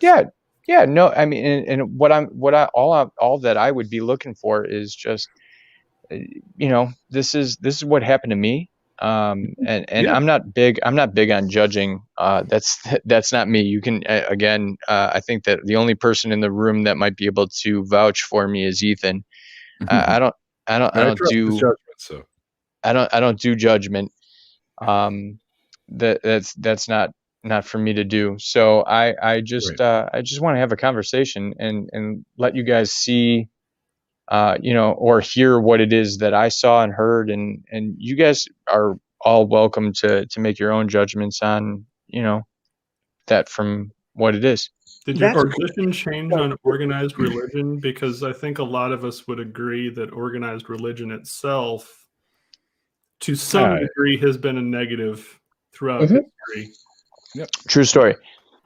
So my stance on organized religion has not changed a tremendous amount. I don't think that religion as a whole, as a body of thought, is necessarily good. I think that there are aspects of religion or religious practice that are very, very good. And I think that there are aspects of religious practice that are fundamentally bad. But if you were to ask me what I think that modern day Christianity, the Christian church is today, what my relationship with Christianity is, it is not a religion. It's a relationship. I mean that. Yep. It's not a set of practices and rules and regulations and things that you need to do and traditions and all of that. Some of those things are great, and some of those things are really bad. But some of when you boil it down to the nuts and bolts, what Christianity is a relationship between you and God. That's what Christianity is, made possible through the work of Jesus Christ, and that's why we're Christians. So of course. I mean, Jesus himself, as we know, was a Jew. So the followers of him became what we now know as Christianity. Right. So how do you feel with the current relationship of socioeconomic injustice with the teachings of Jesus? I mean, you ascribe to the incorrect, but Jesus was a socialist. So I don't think that Jesus was a socialist, but here's I'll cut you off at the pass before it gets to meme level, total straw manning Christianity. Right. So Jesus made it really simple. I mean, he boiled it down. He took what was the law, hundreds of laws, and that was way too much. And then Moses, 618, I think, or something. 618, 567, 568. I don't know. I don't know the exact number. I was raised a Jew, so I'm very familiar with the Old Testament, the Torah. Right. And there were, as far as I know, was 600 and something. I think it was 18. Yeah. Okay. And you could be 100% correct on the exact number. And then you've got, and that law is broken down into categories. You've got Levitical law, and then you've got all the different kinds of laws. Yeah. Right. Yeah. So, okay, cool. So we've got all these laws. Those are boiled down to 10 because 618 was way too many to follow. And then Jesus boiled it down to 2. And apparently 2 is still far too many to follow. hence the reason for the necessity of a savior. I mean, it's simple enough that if Jesus himself can boil it down to love the Lord your God with all your heart and love your neighbor as yourself, and in this, like the golden rule, all of the law and the prophets is summarized. So, I mean, you take the entire Old Testament and we can summarize it in 12 words, and yet you see Christians, professing Christians, myself included, failing to follow two very seemingly surface level easy commandments to follow. But I mean, loving your neighbor as yourself is a pretty high bar to put yourself up against. It is, especially if your neighbor's a dick like my old one. Well, I mean, you have to stretch that out. So what did he mean by neighbor? Neighbor is literally anyone that you come in contact with. I'm under the impression, as raised as a Jew, your neighbor in the Old Testament meant your fellow Hebrews. So at least as I understand the original Greek, and I'm not by any means a Koine Greek scholar. I've learned enough to not be an idiot, and that is from the studies that I've done. As that's translated, it's pretty much just the people that you come across. So it's everybody. And then he expands on that when he says in several passages that we're not only to love our neighbor, but to specifically to love our enemies. So when you start expanding that circle, it turns into just about everyone. You're supposed to love everyone. You're basically to put the needs of others in front of the needs of your own. Sure. And I've got 5% battery, so I'm going to have to plug in, but I will do that. Real quick, Larry, I'm sorry to interrupt and derail the conversation. I already have. Yeah, go. But do you and does he use his real name? We the Deviants use his real name. Mikey Famine is his real name. Just wanted to make sure before I said it. Do you guys remember each other from the Tailgaters days? Mikey was part of that? I didn't know. Yeah, I need to see his face. Yeah. Oh yeah, dude, what's up? Wow, it's a small world. Yeah, that's awesome. Us used to all karaoke together. No way. Yeah, and I was like, oh, you know what I'll do? I'll just let this go as long as possible. And then right before it leaves, I was like, yeah, tell Bob I said hi. Nice. But you guys still hear me okay? Yeah. But all right, sweet. I had to take my headphones off and plug in. So and that's okay. Sam and I used to have a band together, and we tried to start our own podcast when we were both yes. Oath of silence, dickhead. What no, never bring up discussion concussion ever again. What's wrong with two Republicans having another podcast? Oh, it's so funny, so bad. Yeah. So bad. It's funny that we both are now atheists and very left-leaning.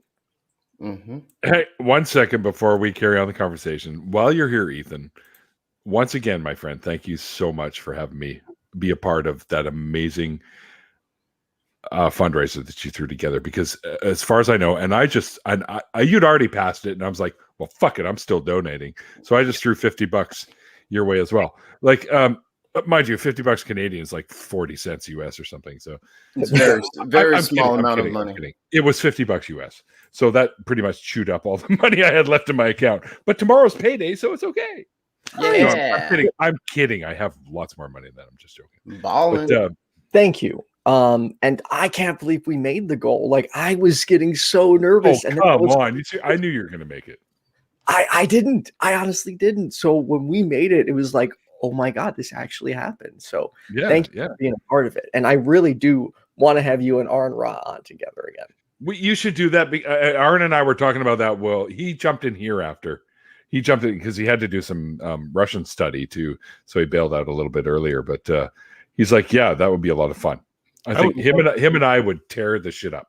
I would love to do a show with Aaron about genetic deformities. That would be awesome.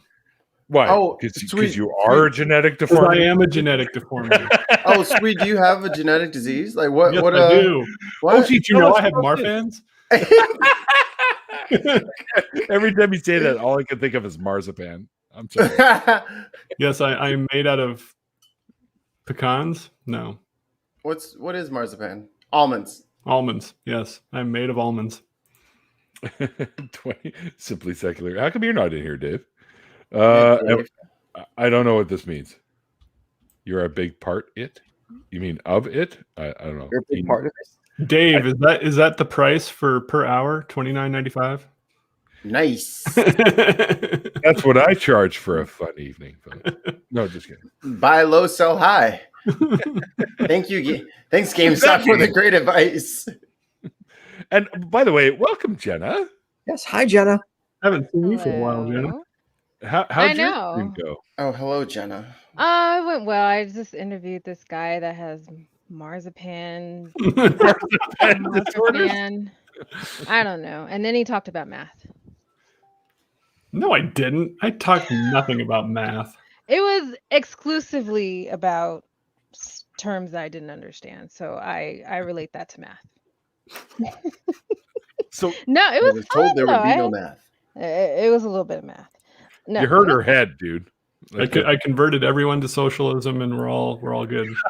Yeah, that's why I laugh at that a little bit, Ethan, because 4 years ago I was an Ayn Randian like right wing turd, and I just re-upped my subscription to Jacobin magazine. So that's how far left I've swung in 4 years. Yeah, I was a Limbaugh loving Fox News worshiping Republican. So yeah. Wow. I used to read the Limbaugh letters growing up. It was me bad. too. How come you never mentioned that when you're on my show? Flipped his mind. Yeah. Old age, failing memory. Old age. Listen to this guy. Embarrassed, just being embarrassed about what you used to like. That's part of it. Listen, you little whippersnapper. Oh God, he's got it. The king. Get off my lawn. No, I'm trying. Put that away. Stop. I don't know which way to go. By the way, I had got the. Have you seen the satire cover for Jacobin magazine's upcoming issue with Saint Biden? Saint Biden. Really? Yeah, look up Jacobin magazine's upcoming cover, and it's obviously satire. And I ordered a 16 by 20 art piece of it because it is hilarious. What it is here. Awesome. Gentlemen and ladies and people. Sorry, people. I got to stop doing that. Humans. I need to actually get some rest. It's been a crazy long day, but Neil, thanks again. Larry. My pleasure, my friend. What? You mean you only streaming for like 4 straight hours? You're exhausted already? Rookie. They don't build them like they used to. My after parties go 5 hours. What's this shit? Holy shit, are you serious? Well, they happened recently, yeah. Whoa. I know. And I'm sacrificing sleep because I got to get up at fucking 4 a.m. to go to work. It's mostly on Saturdays, though. I work too. Yeah, usually. But yeah, thanks for having me, everyone. Be safe. Hold up, you got to see this. You got to see this. I'm sharing it right now. Got it. Oh, hang on. Waiting. Oh. What the hell is that? What is That's happening? Saint Biden.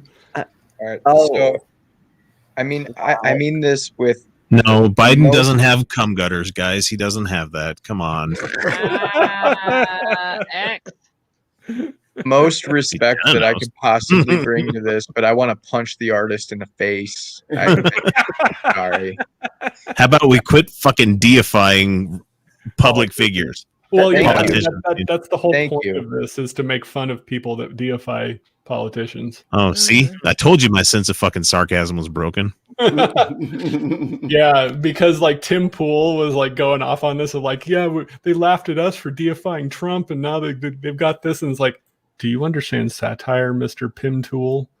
Well, and also, I don't think that's as much of an own as he thinks it is, where it's just like, You shit your pants too, you know. Like you just admitted you shit your pants there, Tim. I eat pieces of shit like you for breakfast. I'm sorry, what? You eat shit. You eat pieces of shit for breakfast. What the hell's that from? I forgot. Happy Gilmore. Happy Gilmore. A friend of mine was in that movie, actually. You remember the two guys that were the movers when he was getting his mom's place, all the stuff out of his mom's place? Will Sasso is in that. Oh, I love him. He was on Mad TV for a while, right? Yeah, he was. I love Wolf. He's a friend of yours? Yes, he is. Well, are you kidding me? What? No, I'm not kidding you. The first time I met Will, I was driving for a towing company called Roadway Towing, and he had an old Cherokee. So I came down there to fix his door, and I managed to get the lock working again. And he was like, "Oh wow, super cool, thank you, dude," and like that. And then I used to meet him at a place called Boston Pizza, and we'd have coffee and stuff like that. So I became, I wasn't like a super close friend, but whenever he was there, we'd sit with him and hang out. And then he got famous. So yeah, let's just say that he doesn't talk to me anymore because fame does that to people sometimes. Hi, I'm Kenny Rogers, and this is Kenny Rogers Jackass. Oh, he's so fucking funny. He's so fucking funny. I forgot about that. It's one of the funniest fucking things I've seen in my life. Why did we watch Jackass? Like we all, I had because it was funny to watch people get just absolutely destroyed. I mean, yeah. Well, I was a big Can't Kill Yourself or whatever, CKY. Before the whole Jackass thing came out with Steve-O and stuff like skating on the ice. I never skateboarded a day in my life, but I could still appreciate watching guys skateboard. I'm like, that looks really tough. Yeah, that's where Bam is from. Bam and Pontius and Yep. And the other one, what's the other guy that did the Wild Boys? I think one of them died recently. Really? Yeah. Well, my favorite thing about the CKY was I think you're right, but Chris Pontius. My favorite thing about the old CKY is when they used to like joke with each other and they'd all be sleeping and then they'd sneak up on them, like hover their butts over their faces and then smack them and then fart. Yeah. When they woke up. Holy humor. Yeah. Farts. And then what's his name would always barge in on his dad on the toilet and Bam. help him with shit. Yeah, Bam. Yeah, that's right. Oh man, Bam Margera. He'd be like, yeah. What a way to become famous, right? What's wrong with you? Yeah, and then they gave him his show and he launched that campaign so that no one would feed him because he was getting fat. Mm-hmm. He literally couldn't. They just had signs everywhere for "Don't feed Phil."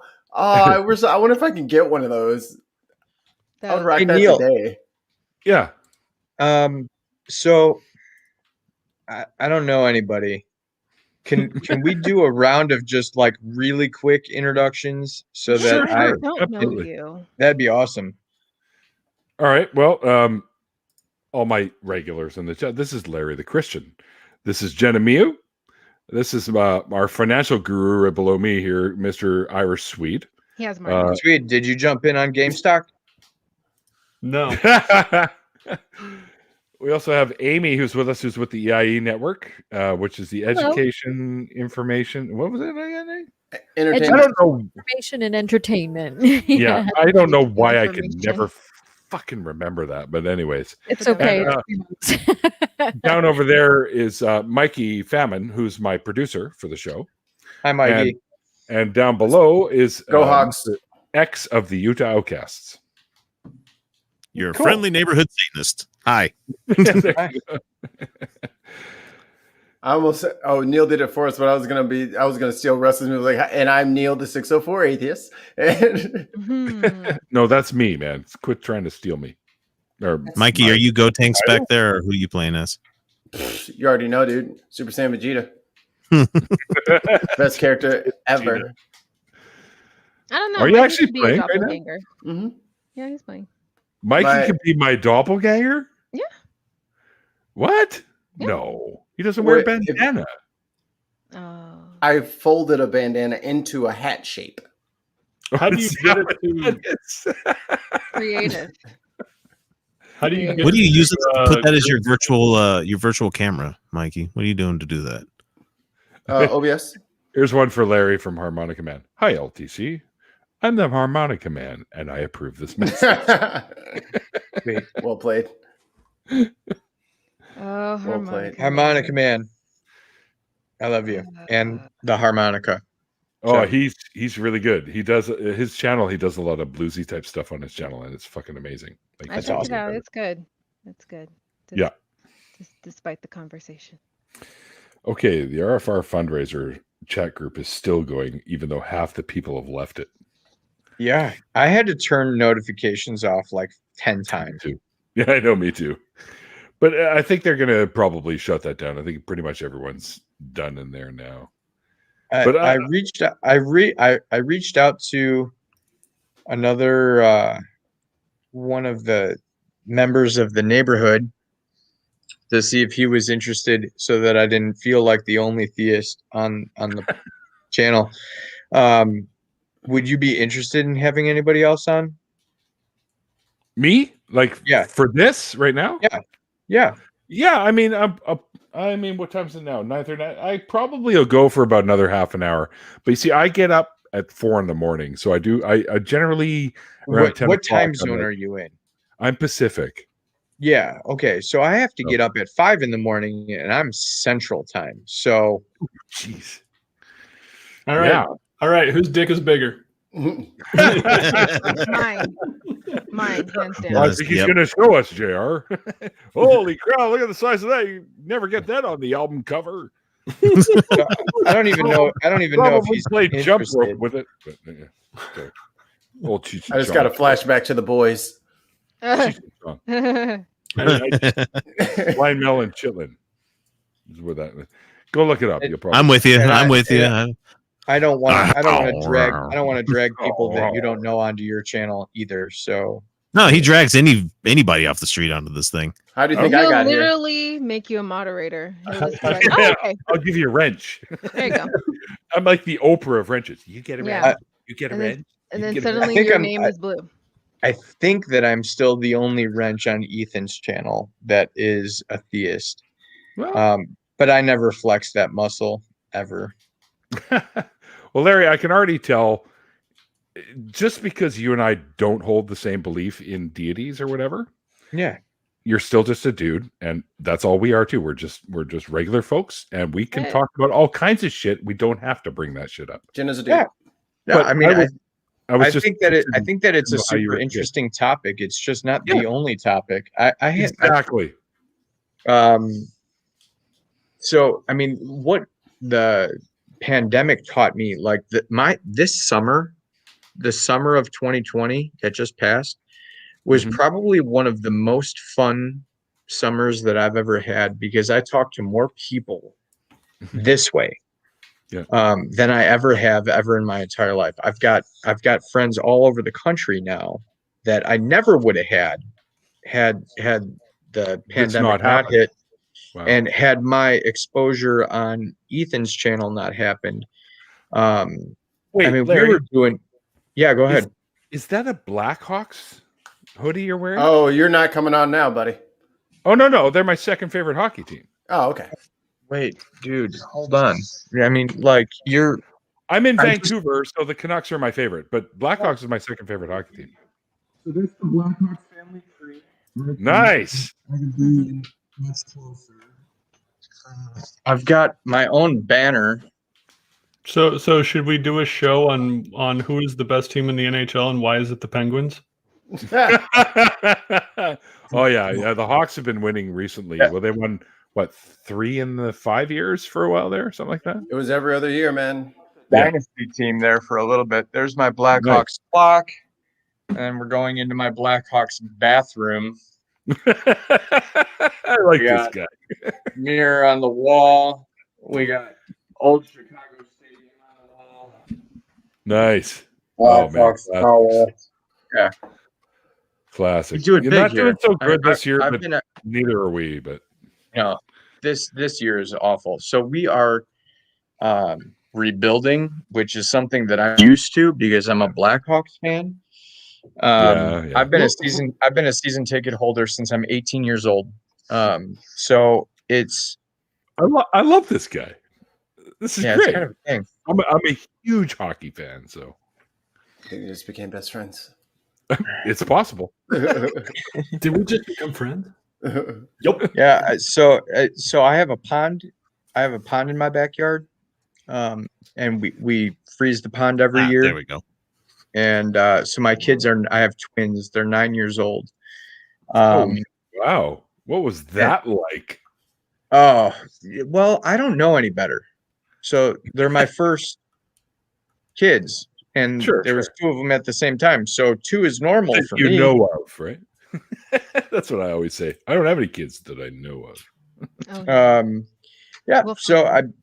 So we just went from 0 to family in a day, and it was great. But now they're 9, so now I've got a boy and a girl that are out there ice skating on the pond, and getting super into hockey. And my son just wants to do everything Blackhawks because dad's into the Blackhawks. And I just hope that my daughter doesn't turn into one of the ice crew girls, and everything will be great. I don't know. I get that because you're the dad, but I think being affiliated with the Blackhawks really in any fashion might be kind of cool. No. Yeah, I mean, anytime that you're affiliated with an original 6 team, it's pretty. I mean, like, agreed. I mean, I don't like any of the other ones because they're the original 6, but I mean, being affiliated with any of them would be cool. Well, my dad growing up was a Montreal fan, of course, because he lived there. And me being a Hawks fan before the Canucks came into existence in 1970, I couldn't stand Toronto and I couldn't stand Montreal. And I was always, like Stan Mikita and shit like that. Like those are the guys that I liked. So my dad and I would be yelling at each other. I'm like fucking 4 years old yelling at my dad, fuck you, and the goddamn Montreal Canadiens. I was a Hawks fan back then. And then, of course, Vancouver got their own team. And you got to cheer for the home team. But Hawks and Vancouver have always. And when they get together and play, I'm always torn. If you go to my actual Facebook page and you click on my page and you we're friends already, aren't we? Yes, we are. So if you go and you look at my profile pictures, if you scroll down far enough, you'll find something extraordinarily derogatory about the Canucks back in 2000 and do I really want to do that, Larry? Yeah, I mean, we might not be best friends anymore, but that's okay. You know what? I can take a ribbing. I'm a big enough guy. I can take a ribbing.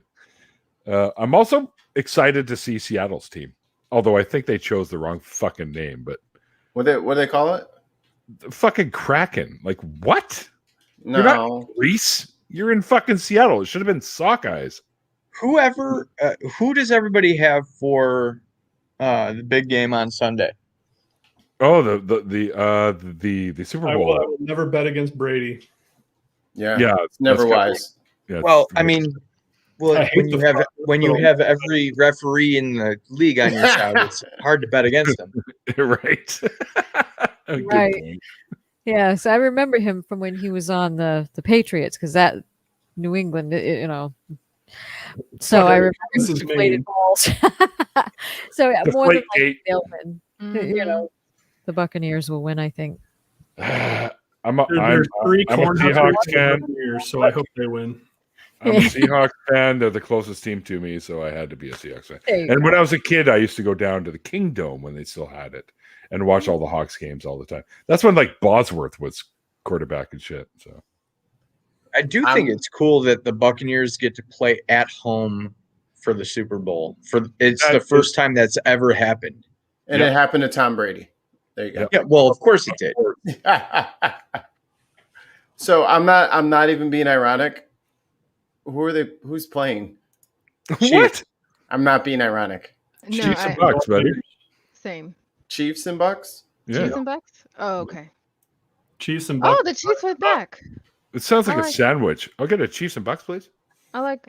There's three. What happened to the steak background? I like the steak. I went with the Abbey. He was making me drool, so I kind of made him to take it away. Three very prominent Cornhuskers on the Bucks: Ndamukong Suh, Levante David. That's right. That's right. So I got to go with them since I'm from Nebraska. And yeah, but for college, I'm an Alabama fan. Sorry. Well, of course you are. You're a bandwagoner. Bama. Fuck you. I'm just a never Brady guy up until like this year. I turned 40, and now I just kind of want to root for the old guy and pull one out. Yeah. So, like I don't. Yes. I'm torn. You start rooting for your geriatric age. group. You start rooting for your age bracket. Oh, Right. Guys Like, that it's are like, older hey, than me. I could be out there making millions of dollars, be married to a supermodel, and be awesome at something. Cool. Let's do that. I wish I could do that. But I'm not really awesome at anything, so Oh, stop it. I'm not though. Cut Like it what am I out. awesome at? You See, there it is. That's made- what he wanted. He just wanted me to ask him so he could say it. There it is. He wants There it that happened. compliment sandwich. Yeah, that's all right. We'll butter you This up. is a lie. I do not hate beer. If you can make a grown ass man shave to your music, you've made it. Okay, valid point. Valid point. Thank Yeah, you. Larry, you don't know that. I have a band called Shaving guy. Yeah, which is hysterical. Did you Tell know me what you that call band? Shut up. Shut up. We're gonna bring up the marzipan disease shit again. Marzipan. Hey, marzipan. So I have a band called Liminus, and somebody I can't remember who it was, but they stumbled across a guy on YouTube that was shaving to one of my songs. Was it you, Mike? Yeah. Who's your producer? Oh my goodness! And it's called "Song and a Shave" or something along those lines. And he's got a whole bunch. He's got like all kinds of bands, actually known bands. And then there's us, Liminus. He liked one of our songs called "Tangled," which I use for the intro and outro for the for this Cool. for the show. So And- good. And it's like 40 something minutes long, but it's him talking about a whole bunch of shit. Then somewhere around the middle, he starts to talk about the music, what he likes about it, that kind of stuff. And then he starts shaving while the song's playing. And I'm like, is this reality? So, and I've never had anything like that happen. So it was kind of a wow, that's kind of cool. Hey man, listen, you get picked up by Schick or something like that, you're rolling. So We get to be the making tunes for the commercials. yeah. Well, next song I write called "The Edge," something like that. Great tune for the shaving or something, right?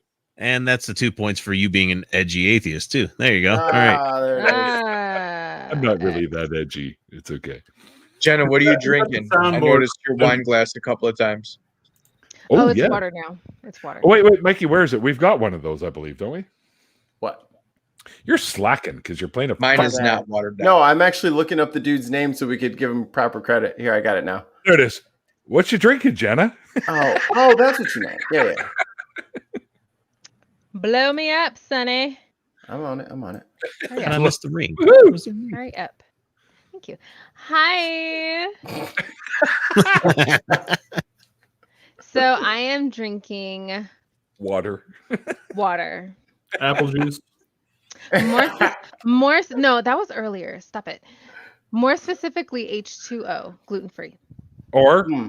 was it dimonohydroxide or some It's shit like ghost that? free, too. Dihydrogen monoxide. That's it, dihydrogen monoxide. That It's stuff been- will kill you. This water has been through the filter at least 3 times. So Wow. you know it's good. Triple filtered. Wow. You see, we don't have to do that in Canada because 'Cause ours you comes know- right out of the mountains. Because you know COVID is all over, so you know you gotta filtrate that shit out. Right. Shit, Not drinkable. Awesome. Hashtag get your shot. Bye. My a friend of mine just got the shot because he's high risk. So Yeah, me. no, not. I know you. I was going to bring that up just next, but a friend of mine We're not friends. that lived that went through chemotherapy and stuff like that, and he's also elderly, so he got the shot. He's high risk, and it's like you, Mikey, which was the point I was going to make until you fucking ruined it. My bad. Because Mikey got the shot, and he said, "Oh, I got my microchip," which is exactly what Terry said. Hey, I got microchipped. I got my See? ouchie ouchie. You just that's how you know. It's part of the update. That's what I'm going to start calling now. I got an update to my human operating system. That's what the autism people are saying. It's like that's my autism 2.0 update. Oh, There it is. What? I feel my brain. I feel you, Larry. I'm face palming right there with you. But, I mean, if good on him for making fun of the idiot anti-vaxxers about it. So Yeah. People like that man. are dangerous, and I hate to say this, but one of It's my just, relatives. Like you that. know what? Listen, you want to make fun of people, and you even if you want to make fun of anti-vaccine people, fine. I'm gonna stand up for your right to do it, but autism 2.0 might be a little too far. but it's autistic people saying it. It's like they're making fun of the anti-vaxxers by saying that. And, well, that was the cause of the face palm, was just I got my autism 2.0 shot. There Oh, it is. no. As an autism parent, I find it really funny. It's just. That's what I was going to mention next. We have someone here who's a parent of an autistic child. Yeah. Yeah. And we can appreciate humor. I mean, oh, absolutely. I'm all about self-depreciation humor for sure. Oh, was that the shave guy? Mm-hmm. His name is Monty Fox, and his video went from having like 18 views to 234 views because we kept putting it in the chat. So this dude's video is. I'll be right back. I think it would be great if we could all just get my man over here monetized off of shaving off. Someone wants to join us, Mikey. Mikey, someone wants to join us. Yep, I see it. There we are. But yeah, I would love to get that guy monetized just on the fact that we stumbled across it one day and we're just like, raid his channel, like all of his videos, do the everything. Rick, it's looking like he left. He was having like a video problem because I think he didn't have the right camera selected. Try to join back in if you're still listening, Rick, and I can coach you through fixing it. Who was it? I don't know. Rick Lockhart. He's the host on YFNA News. Oh, okay. Sure. I know who it is. So yeah, that's the dude. Well, Larry, I'm pleased you jumped in, man. It's really cool that you did that. Yeah, dude. I was at the very, very tail end of the Big Show. Yeah, I saw that. Yeah, and now I'm awake. So you guys have to deal with me. I mean, like that's what happens. You want to know why atheists in the atheist community there may be some that don't like me? It's because I'm awake past 10 p.m. and then you have to deal with me. Well, we're happy to do so, my friend. Thanks, I appreciate it. You stumbled into the right bar. Exactly. Nice. Perfect. As I've always said, I really, you know what? I don't care what you believe. You can believe whatever the fuck you want. As long as we're in here and we're having a good time and we're talking about all kinds of shit, it's all good. There we go. Yeah. No, I agree. There he is. Hey, Rick. Sorry about that, guys. My apologies. Technology. Rookie. Well, I was going with Beyonce's internet or something. I don't know. We'll go with that. Could be Trump's internet. Could be Biden's internet. Who really knows right now? You know, show him saying Trump and see what his reaction is, because that was just awful. Wait, do we want to do that? I'm not sure we want to do that. Nah, let's just skip it. Rick, did you redo the wall? Because that wall, I don't remember that wall. No, so the wall is, I am currently in Wisconsin training for. We're just talking about Wisconsin. Yeah, I'm here in Wisconsin training for my new job. So I can hear a hotel door behind you. What's that? I can tell that's a hotel door behind you. Yes, right. Evacuation plan. Yeah, nothing like it. Right there. Yeah, so, Got it. Rick, I got. I'm pretty sure we follow each other on Twitter or Facebook or something. This is your first time in one of my after parties, correct? This is my first time. Right. Larry the Christian decided to send an invite, and after being on the show tonight with Ethan and at the reunion, I was like, sure, absolutely, I'll join for a bit. Sure. Awesome. I'm glad you decided to join us. Thanks for having me. So my next question, as I generally ask anyone that jumps in here, and I even asked Larry until he. You did. I was waiting for you to grill him, because if you didn't, I was going to be pissed. It's not really a grilling, so to speak, right. but it's more of a sous vide. Yeah, sous vide. Perfect. I'm always looking for guests to come on my show, Larry or Rick. So, do you have any form of a conversion story of any kind, like deconversion, reconversion, anything like that? Wow. So not necessarily conversion or deconversion, however, something very parallel. So as a Christian believer, and also being gay and being Black, all of these intersectionalities, if you will, kind of came to a head at one point when I met a gentleman who I wanted to come out to my family for, who actually was agnostic at the time when we were together, that forced me to become very skeptical, even further than what I was, about what religion has done and continues to do.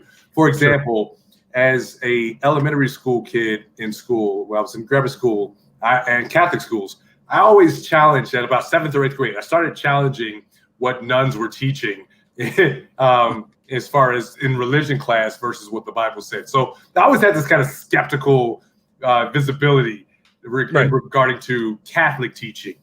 How big are your knuckles now when they pulled you up? Listen, I was fortunately at a generation where we just got out of the ruler shits. So I just missed it too. So good, right, exactly. I just missed it, and I'm okay. Like I'm left-handed because I just missed that whole era of change and conversion therapy, if you will. Right. But anyway, so I met this gentleman.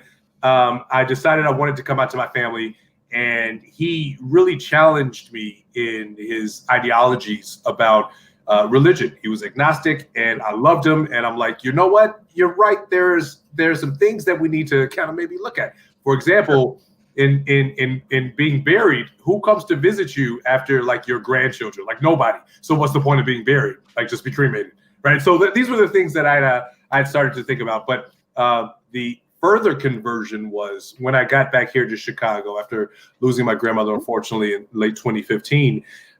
There was thank you. There was a redirection for me that brought me back to Christianity. And as you probably had heard on the show tonight, not doing Christianity correctly, not doing Christianity right.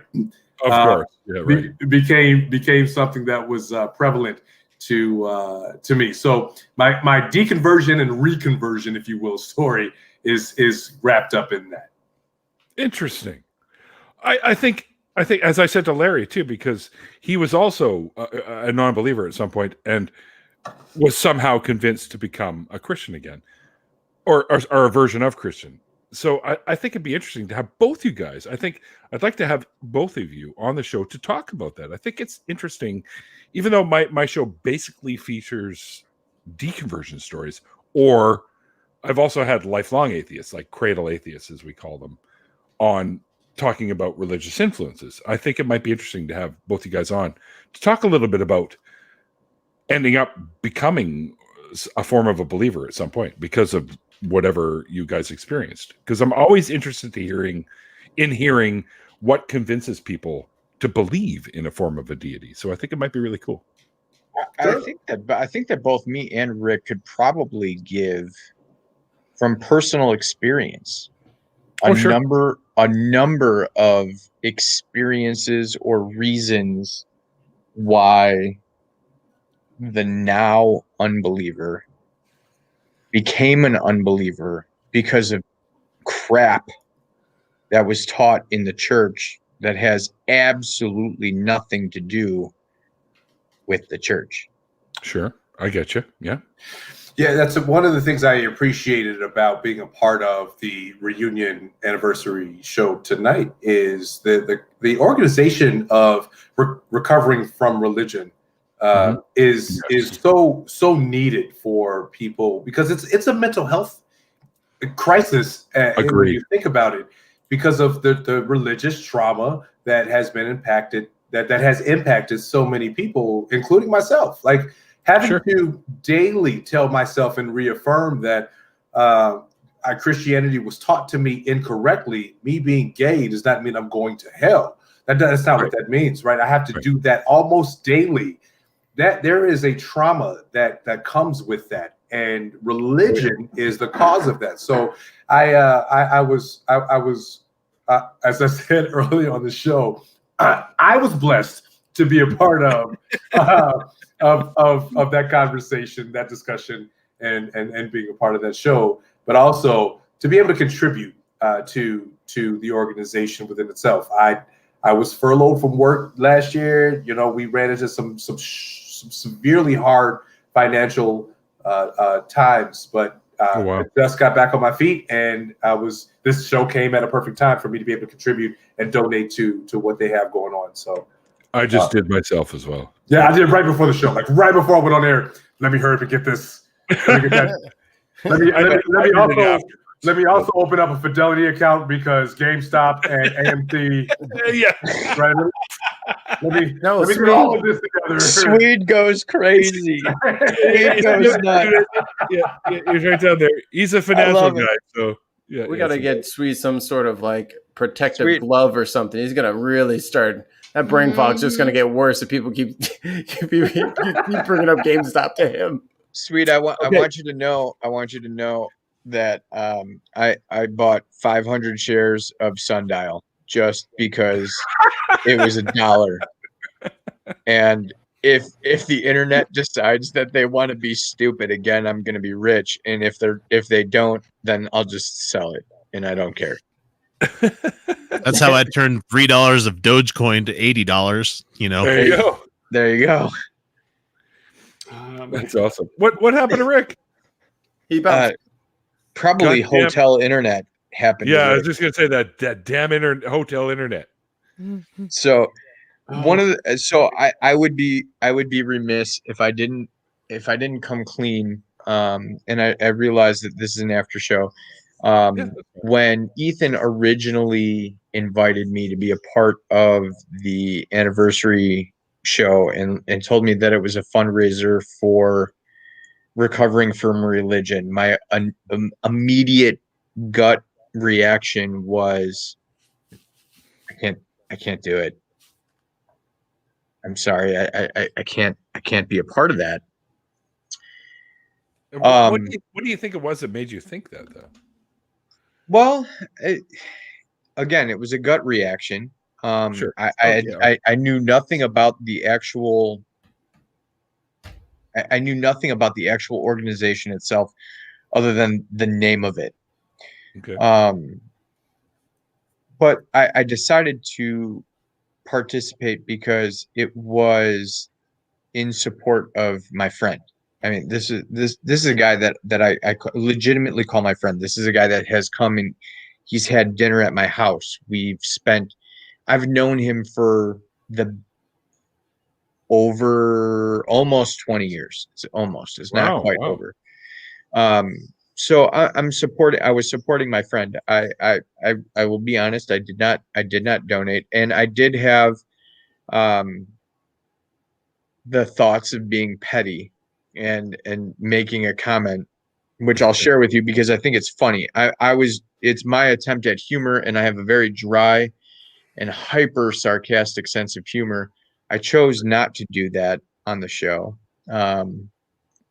and just focus on everything that Ethan has accomplished, which is incredible. But I said, I should announce my my new ministry that I'm going to be launching soon. I'm going to call it Prodigal Sons Ministry. It's going to be a ministry dedicated to people who have lost the faith and are finding a way back, and helping them find community inside of a healthy local church, and without judgment, and really just being absorbed back into the body of Christ. And for those that have never had that relationship with God, finding it for the first time, but I can't because it's called the church. Right. And apparently is there not apparently another my thing sense of you can humor do? is amiss. Well, I mean, it may not have been very apropos for the show, right? But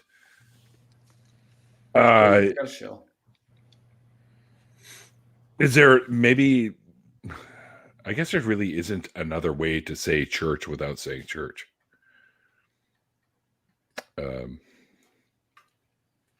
Yeah, whatever you're doing. I mean, if it helps people, that's fine. I think right? that what I mean by the church and what the word church has come to mean in society are maybe two different things. Oh, more than likely. And that's something that maybe requires some examination. But it was hard. It was hard to be asked to be a part of, by title, right? By title, recovering from religion. Now, now that I know what the organization does and how it really is a mental health issue. It is a matter of taking care of people, loving on people, meeting people where they're at. Listen, it is an important thing that is being done. I'm not poo-pooing on recovering from religion. I think that it's a great from cause. Trauma of any kind, really. Right. This just happens to focus on religious trauma. Right. Absolutely. And it could be a PTSD thing. It could be something for veterans. It could be something for people that have suffered from sexual abuse. It could, anything, whatever we're recovering from. People deserve to be able to recover and do that in a community that is built around them to make them safe and healthy, and that's all great things. And I'm not taking anything away from that. But when you ask a theist to be a part of something, and then the title of it is recovering from religion, it was a tough pill to initially swallow until I understood better what it was about. Right. Sure. And I get that. I get, seeing something like that may come across as somewhat offensive to someone that is a believer. Mm-hmm. What do you mean? What do you mean recovering from? I get that. So, but the fact that you came around to understand what it was actually all about speaks a lot to your character. And I appreciate that. I appreciate that. I've had many, like I said during the show with YFNA, I've had I'm pretty sure it's close to 300 odd episodes. A majority of those, I'd say 97% or better, have been people that have found their way out of a religious belief of some kind. And almost all of them have required some kind of mental health therapy because of some of the stuff they were put through. Albeit, well, one of the things that's really hard, and I can imagine, it was hard for me going out, and it was equally as hard for me reassimilating. Sure. Is that when you are really when you're all in on a religion, any religion, and I think this would be universal across at least the major religions. Sure. Maybe not. Oh, all the Abrahamic ones, possibly Hinduism, that kind of thing. So I'm talking Judaism, Christianity, Muslim, Hinduism, Buddhism. I'm talking your really prominent ones. Yeah. There's so much of your identity that's tied to that, right? That it becomes it becomes really difficult for you to, okay, so what am I if I'm not this? And then what am I now that I am this? On both sides of that coin, I think that there's a learning curve. Sure. You are, however you decide to interpret what you've learned from biblical studies or whatever. As I've always said, people, I'm a this, I'm a that, but really what they are is whatever they've interpreted from the scriptures, whatever they may be, for themselves, and they become that version of whatever belief system they're part of. You understand what I mean? Yeah. I think something that was shared on the show tonight, I can't remember who said it. I think it was Dr. Ray, but I could be wrong. Dr. Ray, but I could be wrong.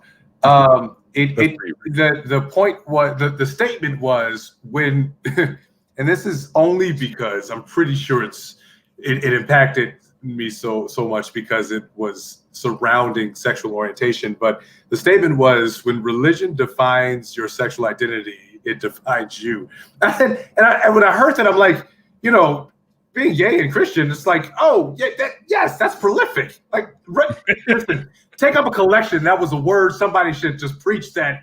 You know what I mean? Like it really speaks to what happens when your specific or particular religion identifies who you are versus you identifying with that religion.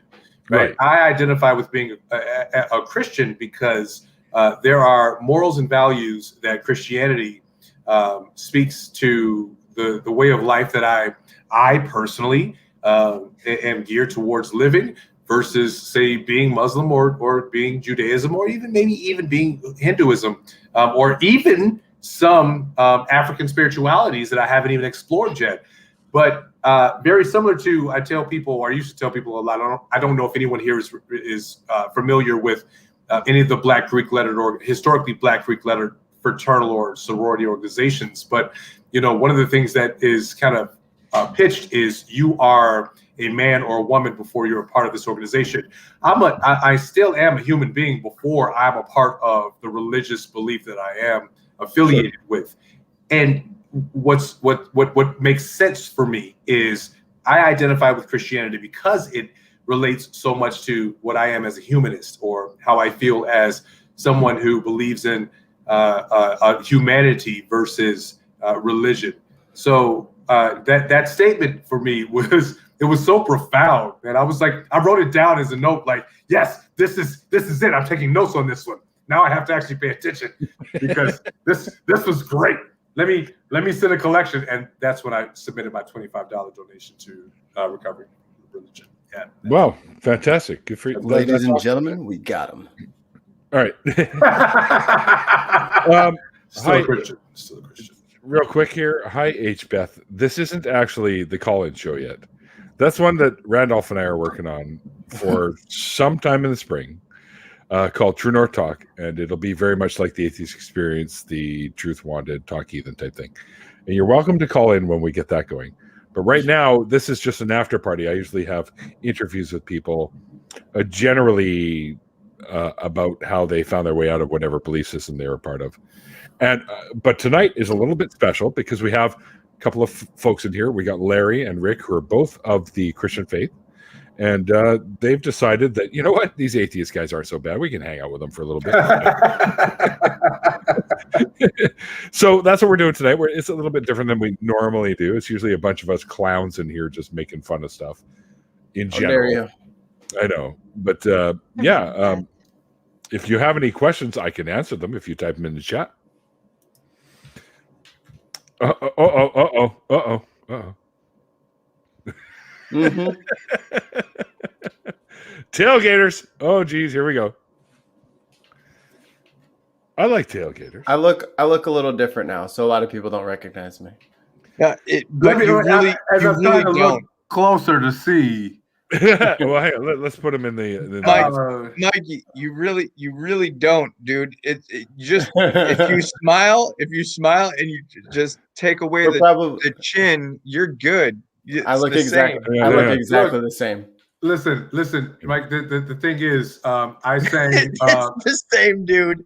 I got a chance to. I've been making that stupid grin for fucking 10 years. I got a chance to perform at Ethan's karaoke contest. I think like his first year, and won at Tailgaters. Awesome. If in the event you remember being out there in Bolingbrook, everybody was really just cheering for Bolingbrook contestants, and I happen to be from another suburb. But I did Maxwell and John Legend, and actually won his gold microphone, and I still have it to this day. I know. I used to take your little paper slip and type you into the computer. Oh, that was okay. I'm sorry. I got it. Now I remember. Now I remember. Got it. It's great. Got it. Look at this Mikey, small world. Mikey, did you ever go to my show at Fridays? Yep. The Thursday night show? Not typically, because that's when I had Gators, but yeah. I knew of you. Okay. All right. I met you a few times out and about, but yeah. So all y'all are in Chicago, like the three of you? All of us in the same county. Well. To be fair, right now, Town connection here. Right now, I can hit a golf ball. I can hit a golf ball and hit Mikey, but I can't hit a golf ball and hit Rick. No, I can't hit a golf ball. Right now, I'm in Wisconsin. So good luck with that one. Yeah, I'm right. Whatever outside. you're using to golf, I want to know what drivers you're using because I need those. That reminds me of Smarter Every Day, which is my favorite channel. Sorry, Neil, on YouTube.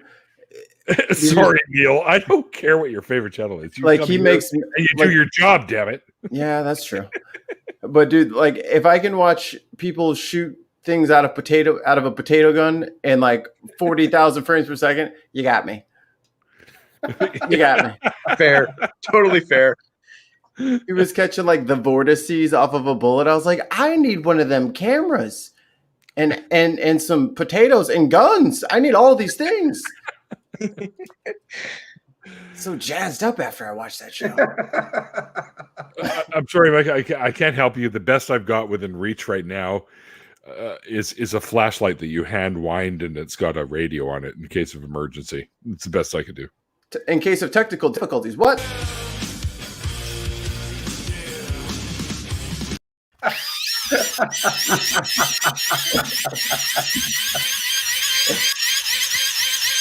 Oh God. Okay. Oh God. That's what last winter. That's what my car sounded like when it was negative 52 degrees outside. And my battery was cooked. That's coming up tomorrow, so prepare your car and yourself for that. Because that's right, the polar vortex. Yeah, the polar vortex is on its way. Now that you say that, this is why I'm on the West Coast, people. Oh, my girl's got. I think after my girl goes to work, maybe that'll give it a couple hours. Maybe after my girl goes to work, I'll pull my car into the garage because I got the Mini Cooper in there taking my spot. Jenna knows what I'm talking about. It's the West Coast, right? We don't have to deal with this polar vortex garbage. She doesn't have to deal with anything but The high temperature Monday is 4 degrees. With you all had to deal with that polar vortex shit on the West Coast last year too. Like a couple years ago when it came down, all got it too. Hey, but you all I got stuck on the bridge. I couldn't even get over the bridge. I had to get towed over. You all have tremendous fires that take place every year. No, not where I am. Run tell that, Jenna. What? No, I live in the fire. It's okay. She said I live in the fire. I'm used to it. If I don't smell flames outside, I get nervous. Well, last year, no joke, the whole reason for the big show tonight on Ethan's channel was the polar vortex. So I was in San Diego for work, and what was it, like 4 days ago last year? It was negative 52 degrees in Chicago, and I was in San Diego, and it was 62 degrees. So there was over 100-degree difference between where I was and where my family was. So nobody in Chicago was going anywhere. And Ethan was just like, somebody debate me, somebody debate me, somebody debate me. And I was on the road for work. So I needed something to keep me out of trouble, because when I'm on the road, anything that keeps me from doing something stupid is a good thing. So I was like, sure, I'll debate you. What do you want to debate? So we got into a private message, and then we had a WebEx, and it was supposed to be for an hour. We were gonna talk for an hour. We talked for 2. Then we texted for the entire day the next day, and then we had a repeat, and that one went for like another 2 hours. And then on January 4th, when I got back from San Diego, we had our first televised debate, and that was the birth of the channel. And it all started a year ago because it was negative 52 degrees in Chicago and nobody could do anything. Wow. Yeah, I remember when there was a time where it was colder in Omaha than it was on Mars. Yeah. Really? Yep. Wait, no, come on. Yeah, True story. It was like 71 below zero. Yeah, but it got so cold here. It was colder than Mars. Yeah, we were. I mean, we were trying like really hard for 200. absolute zero. I mean, like that's what we were shooting for. It didn't work, but no, Mars actually has some solar heat to it. It doesn't. It's not. I get that, but in the wintertime there, like in the parts of Mars during the colder seasons, it can get to like minus 200. Yes, but I mean, the warmest part of Mars was warmer than the Omaha. Wow, that's crazy. Oh, we lost Rick again. I guess that he didn't pay for the good suite, did he? No. He didn't want to pay $10 a night for good internet. So I looked at the little, you guys are talking about weather. I'm like, what's the temperature? It's -9 outside. Didn't know when that happened. Where you are? Yeah, because it was like 20. I thought when I got up and I was like doing some work on the mini. So the temperature's dropped like 20 degrees since I've been in the show. I must be further south because according to my little widget thing, it's +7 where I'm at. That's about what it is here, actually. Yeah, but you're on Celsius. Oh, there's that too. Yes. I think. Did I switch? I think I switched mine over to Celsius to help me learn the conversions and forgot I did it. Good job, Mikey. What? You know what's You're like fucked one up? of It's not 3 even that goddamn far. countries left in the world that's still on the old. Like, get with it, man. Fahrenheit is much better for cooking and for like thermometer. Shut your pie hole, because Celsius does the same. Because the fine-tuned control of the number of values between, comfort and not comfort is much easier to hit with Fahrenheit. Celsius. Tell him, Swede. And Tell him. What do you mean? It's Listen, much easier to hit. I'm a cook. I grew up in a kitchen, right? Fahrenheit is my friend because when That's you fair. want a steak and you want a steak the right way, Fahrenheit is your friend. Yeah, well, we see up in Canada, we learned to cook those steaks the right way using Celsius. So look at him. So you know what's funny? I thought it was -9. It's only 6. So as you know, like we were talking before, like there's that point. What was it, like -40, where Celsius and Fahrenheit are the same? Yes. We're getting pretty close to that because they were only 25 apart. We're 4 degrees Celsius here right now. So you're 4. It's a little above 0. So it's 6. It's about what, 12 degrees where you are? 18. Oh, it's 18 for you. For 18? us. 18 Fahrenheit? Yeah. Yeah, okay, that makes sense. Yeah. Yeah. See, I just stopped doing the whole conversion thing because we don't have to do that here anymore. But when we first switched over, it was a learning curve, of course. Because if it's like 100 degrees outside, like in the summer here, that's like 30 Celsius, right? Like what's a really, really hot day for you, Neil? Like 30 something? 30 would be really hot. 30 where I am. We've had days here. Last summer, we had a couple of days where it was 35 degrees. Ooh. So.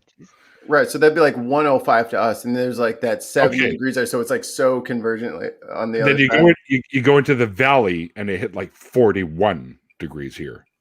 Oof! It was killing elderly people. Yeah, that's like up in hottest that I've ever been in was So we get hot here too, like Sahara hot in certain areas. Palm Springs. We have like 110 every once in a while. Yeah. But I'll Amy, you could have just said that, you know. You could have just typed in here. You didn't have to put it in the chat. But 37 Celsius is body temperature. Yes, it is. Sorry. Amy forgot she was in here. It's like, where am I? But yeah, right now it's -4°C here. It's not too bad. It's February, Maine. It's actually been warm lately, so we've been pretty lucky. That's warm? Well, for Maine, yes, in February. Fair enough.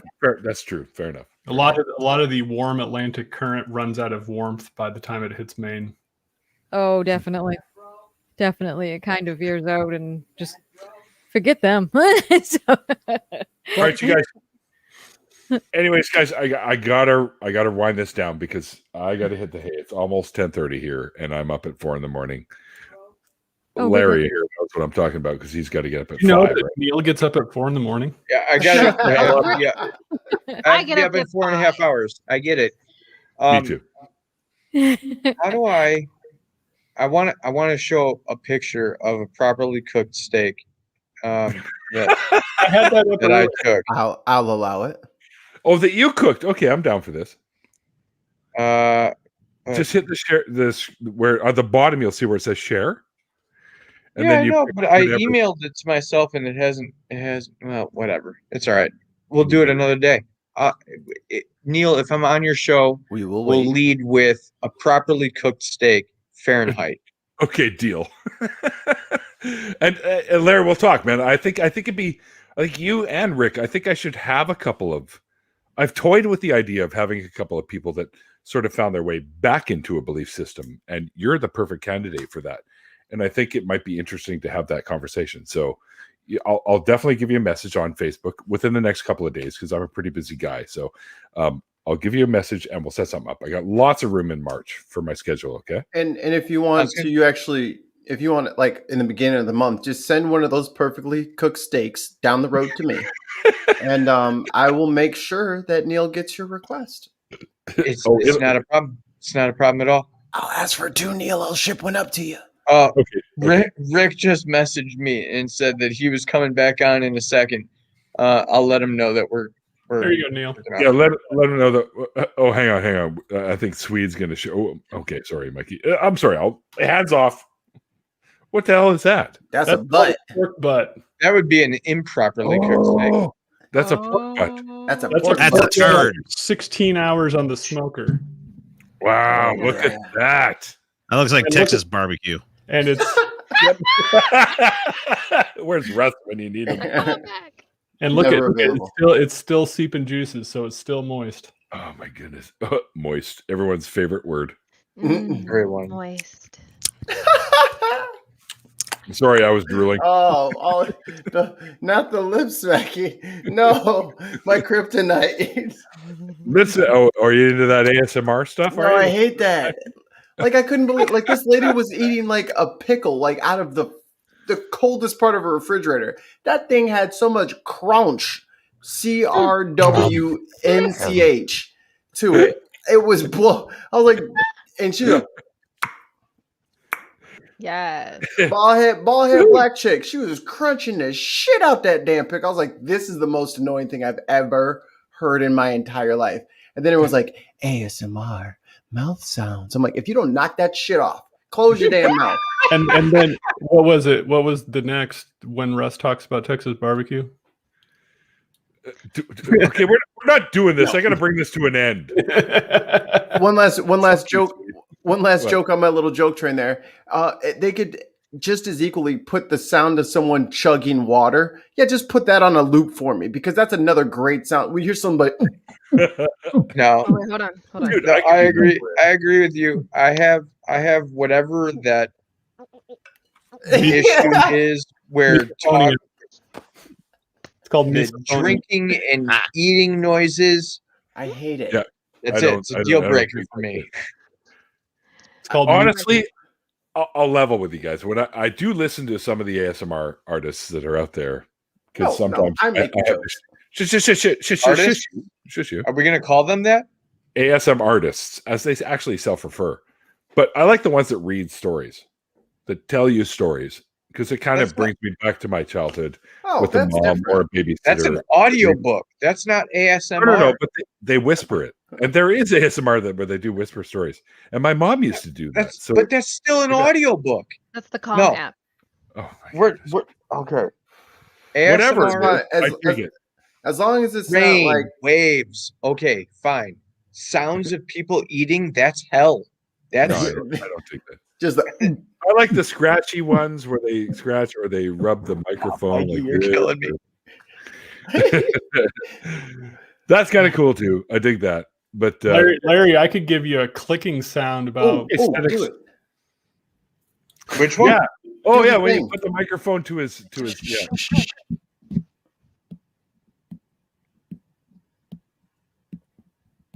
If you can hear the clicking. Yeah. Don't. The valve in his heart. I have a mechanical valve. Just play that back for every 10 heartbeat. So imagine trying to go to sleep at night with internal sounds that you can't get rid of that go inside your body to your eardrums, and you hear a click that's loud as shit. Learn to love it, sweet. Mine's just always a constant. Well, now I understand why you are so skinny. I mean, like that's just a whole other anger. The anchor is keeping you skinny. No, the genetic defect that I have is keeping me skinny. Yeah, that marzipan. Marzipan. Yeah, marzipan shit. And I look at beer and I put on 3 pounds. So the marzipan Swede. Yep, I like my almonds. Let's just say I'm 54 years old now, and I definitely have, even though I don't, as I always say, have any kids that I know of. I definitely have that dad bod going on now. I was in denial for so many years. Dad bod is in. Dad bod. Mm-hmm. Yeah, apparently it's in style now. So you're good. All right, I think I have a crush on Jenna now. I am 23. Dad bod is in. Really? What? You like that dad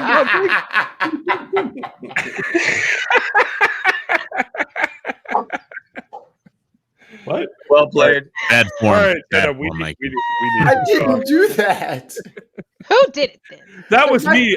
It was actually, honest to goodness, it was accidental because my finger just happened to be over this because I was getting ready to do the whole ending thing, and it just happened. All right, I can't cover up for that. It was just a joke. So you're telling me that you? Never mind. Never mind. Nope. Shush. Nope. I didn't go there. So no. X. The pregnant pause wasn't actually anything said, so therefore I didn't say it. Anyway, X. All right, yeah, like the banner below says. Consent, anyway, Neil. I of course. I wouldn't have it any other way. Come on, you know that. All right, so before we bring the show to an end, I like to have all my guests that are on here tonight. First of all, thanks to Vincent, who was with us earlier as my guest of honor for the night.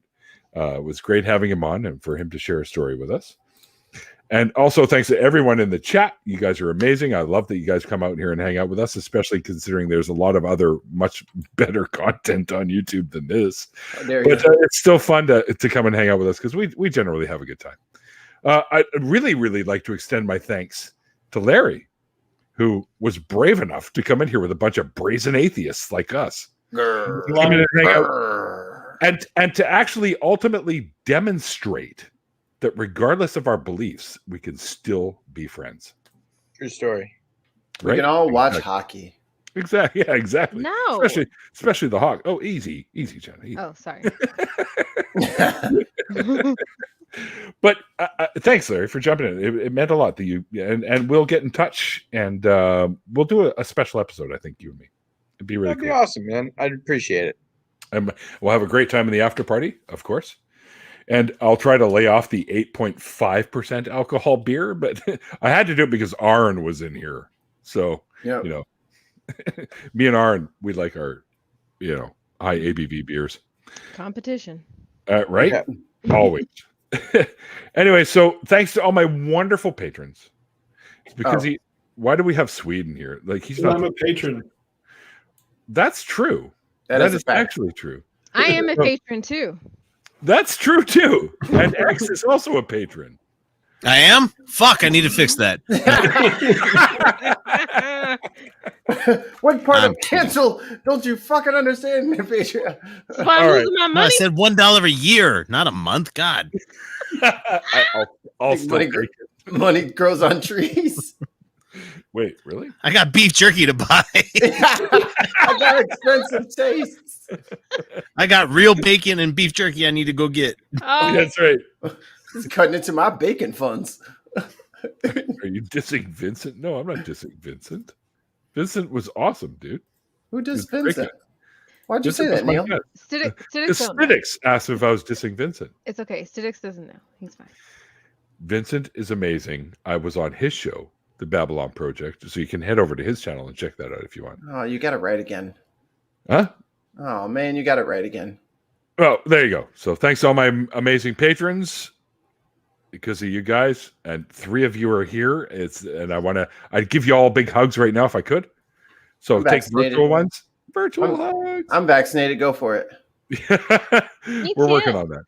And also, myself and the founder and president of Canadian Atheists, Mr. Randolf Richardson, will be starting our own call-in show. You can call in and talk about whatever beliefs you like. Or actually anything, really. We're going to veer a little differently than the other ones you're used to. So we'll pretty much talk about anything you want, as long as it's not political, because, politics are boring. Oh, I'm definitely going to call for that.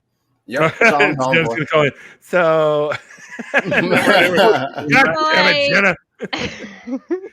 You guarantee you, Jenna, that we will have you as a guest host. It's once a month. We're going to have somebody come on as a guest host with us as well. Oh my So God, you never know when we're going to come knocking on your Twitter or Facebook. So be aware of that. I'm calling in sick whatever day Jenna's on there. I'm not answering all them phone calls. Why? Yeah, no. I'm not screening 3,000 thirsty dudes. Nope, not happening. Somebody else can work that. IQ, it's your turn that day. Because the IQ. I don't even think he's here. Where is my moderator extraordinaire? He's not even here. He's been working. Ah, bastard. That's no excuse. Anyways, I think our first guest that we're going to have on is going to be Aaron Ra, just so you know. Cool. There's a bit of a spoiler for you. All right, so yes, myself and the lovely Miss Jenna Mew, who's here with us right now, and X, who has been a guest of honor with us on the new revamped, relaunched nonprofit show, one of the ACA products, which happens every Sunday between Talk Heathen and the Atheist Experience at around 3 p.m. Central Time. Head over to that channel, give them a sub, and check it out. I'm working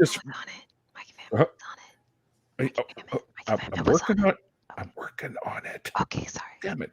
I was just going to mention, we just finished an episode with my wonderful producer, Mr. Mikey Famine, who joined us for an episode with the lovely Miss Jenna Mew, all about Black History Month. Woo! And we had a lot of really cool stuff on that one. So definitely head over to the new nonprofits and give that channel a sub as well, and look for that episode. It's coming up this Sunday, by the way. And the last Saturday of every month, myself, my good friend Andy Hall, who's a comedian, and Seamus, who is one of the members of the Free Thought Profit Project, get together once a month at the end of the month on the Saturday, and we do a little show called Drinking Out Loud, where we just get together. We have a lot of fun. We have a guest on usually. The last guest we had was, once again, Mr. Miraculous, Mr. Mikey Famine, who joined us, who seems to be everywhere these days. Oh my God, he's so popular. You're going to have, totally, he's going to have to clone himself and shit. So, oh my God. What would you guys do with two of me? I don't know. Probably find someone else, but anyway. If I clone myself, me and me are making the most diabolical YouTube channel ever. You know what? I don't even want it. Clone hub. I don't even want to know where that's going. But it's nuts, Dex. It's masturbation, Mikey says to everybody watching. Anyways, and on that note, that wonderful joke to end the show. Thank you, Dex. All you guys, if you want, let people know where you are, so they can find you, okay? Start with Irish Sweet. Could you share my screen for a second? No. Please. Or that. So February is Marfan Syndrome Awareness Month. If you feel like donating, I don't have a Patreon or anything, so if anybody wants to donate, 20, 25, 10, $20 or whatever, please go to marfan.org. they do a wonderful job of providing resources to those that need them, as far as finding doctors, finding specialists, and giving resources to parents who have children that need the help that they need. So that's my spiel for that. Where you can find me, Irish Swede, on YouTube, where I do programming related to economics and finance, trying to dispel myths and the bullshit that politicians try to get you to believe. Right. Stop the fear mongering. Never. Never. All right. Next up, Larry the Christian. Where can folks find you, sir? I don't have a YouTube presence. I am literally not a YouTuber. That's not me. But if you're looking for me, you can find me on Facebook. You can find me on Twitter. You can find me on Instagram. Cool. All of those it's just my name. Larry, last name Delendi. And you'll be able to find me.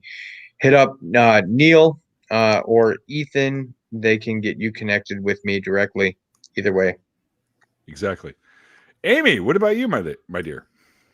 Hello, everybody. You can find me over on the iNetwork. I'm always on there, and we have shows every Friday, Thursday, Friday. Well, Thursday through Sunday, we might as well say.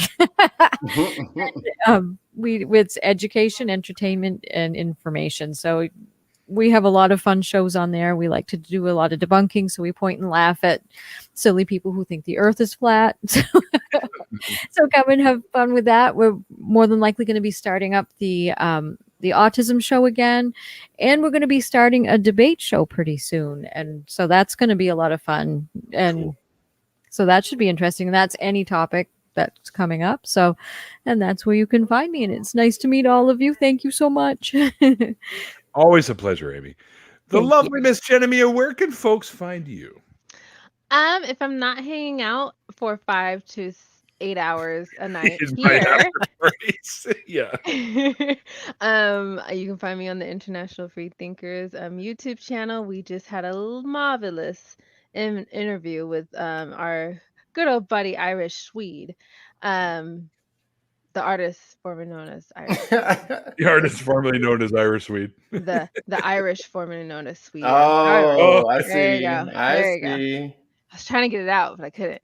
No, you know, But you're not just only slurring your words on the water. man, this stuff is strong.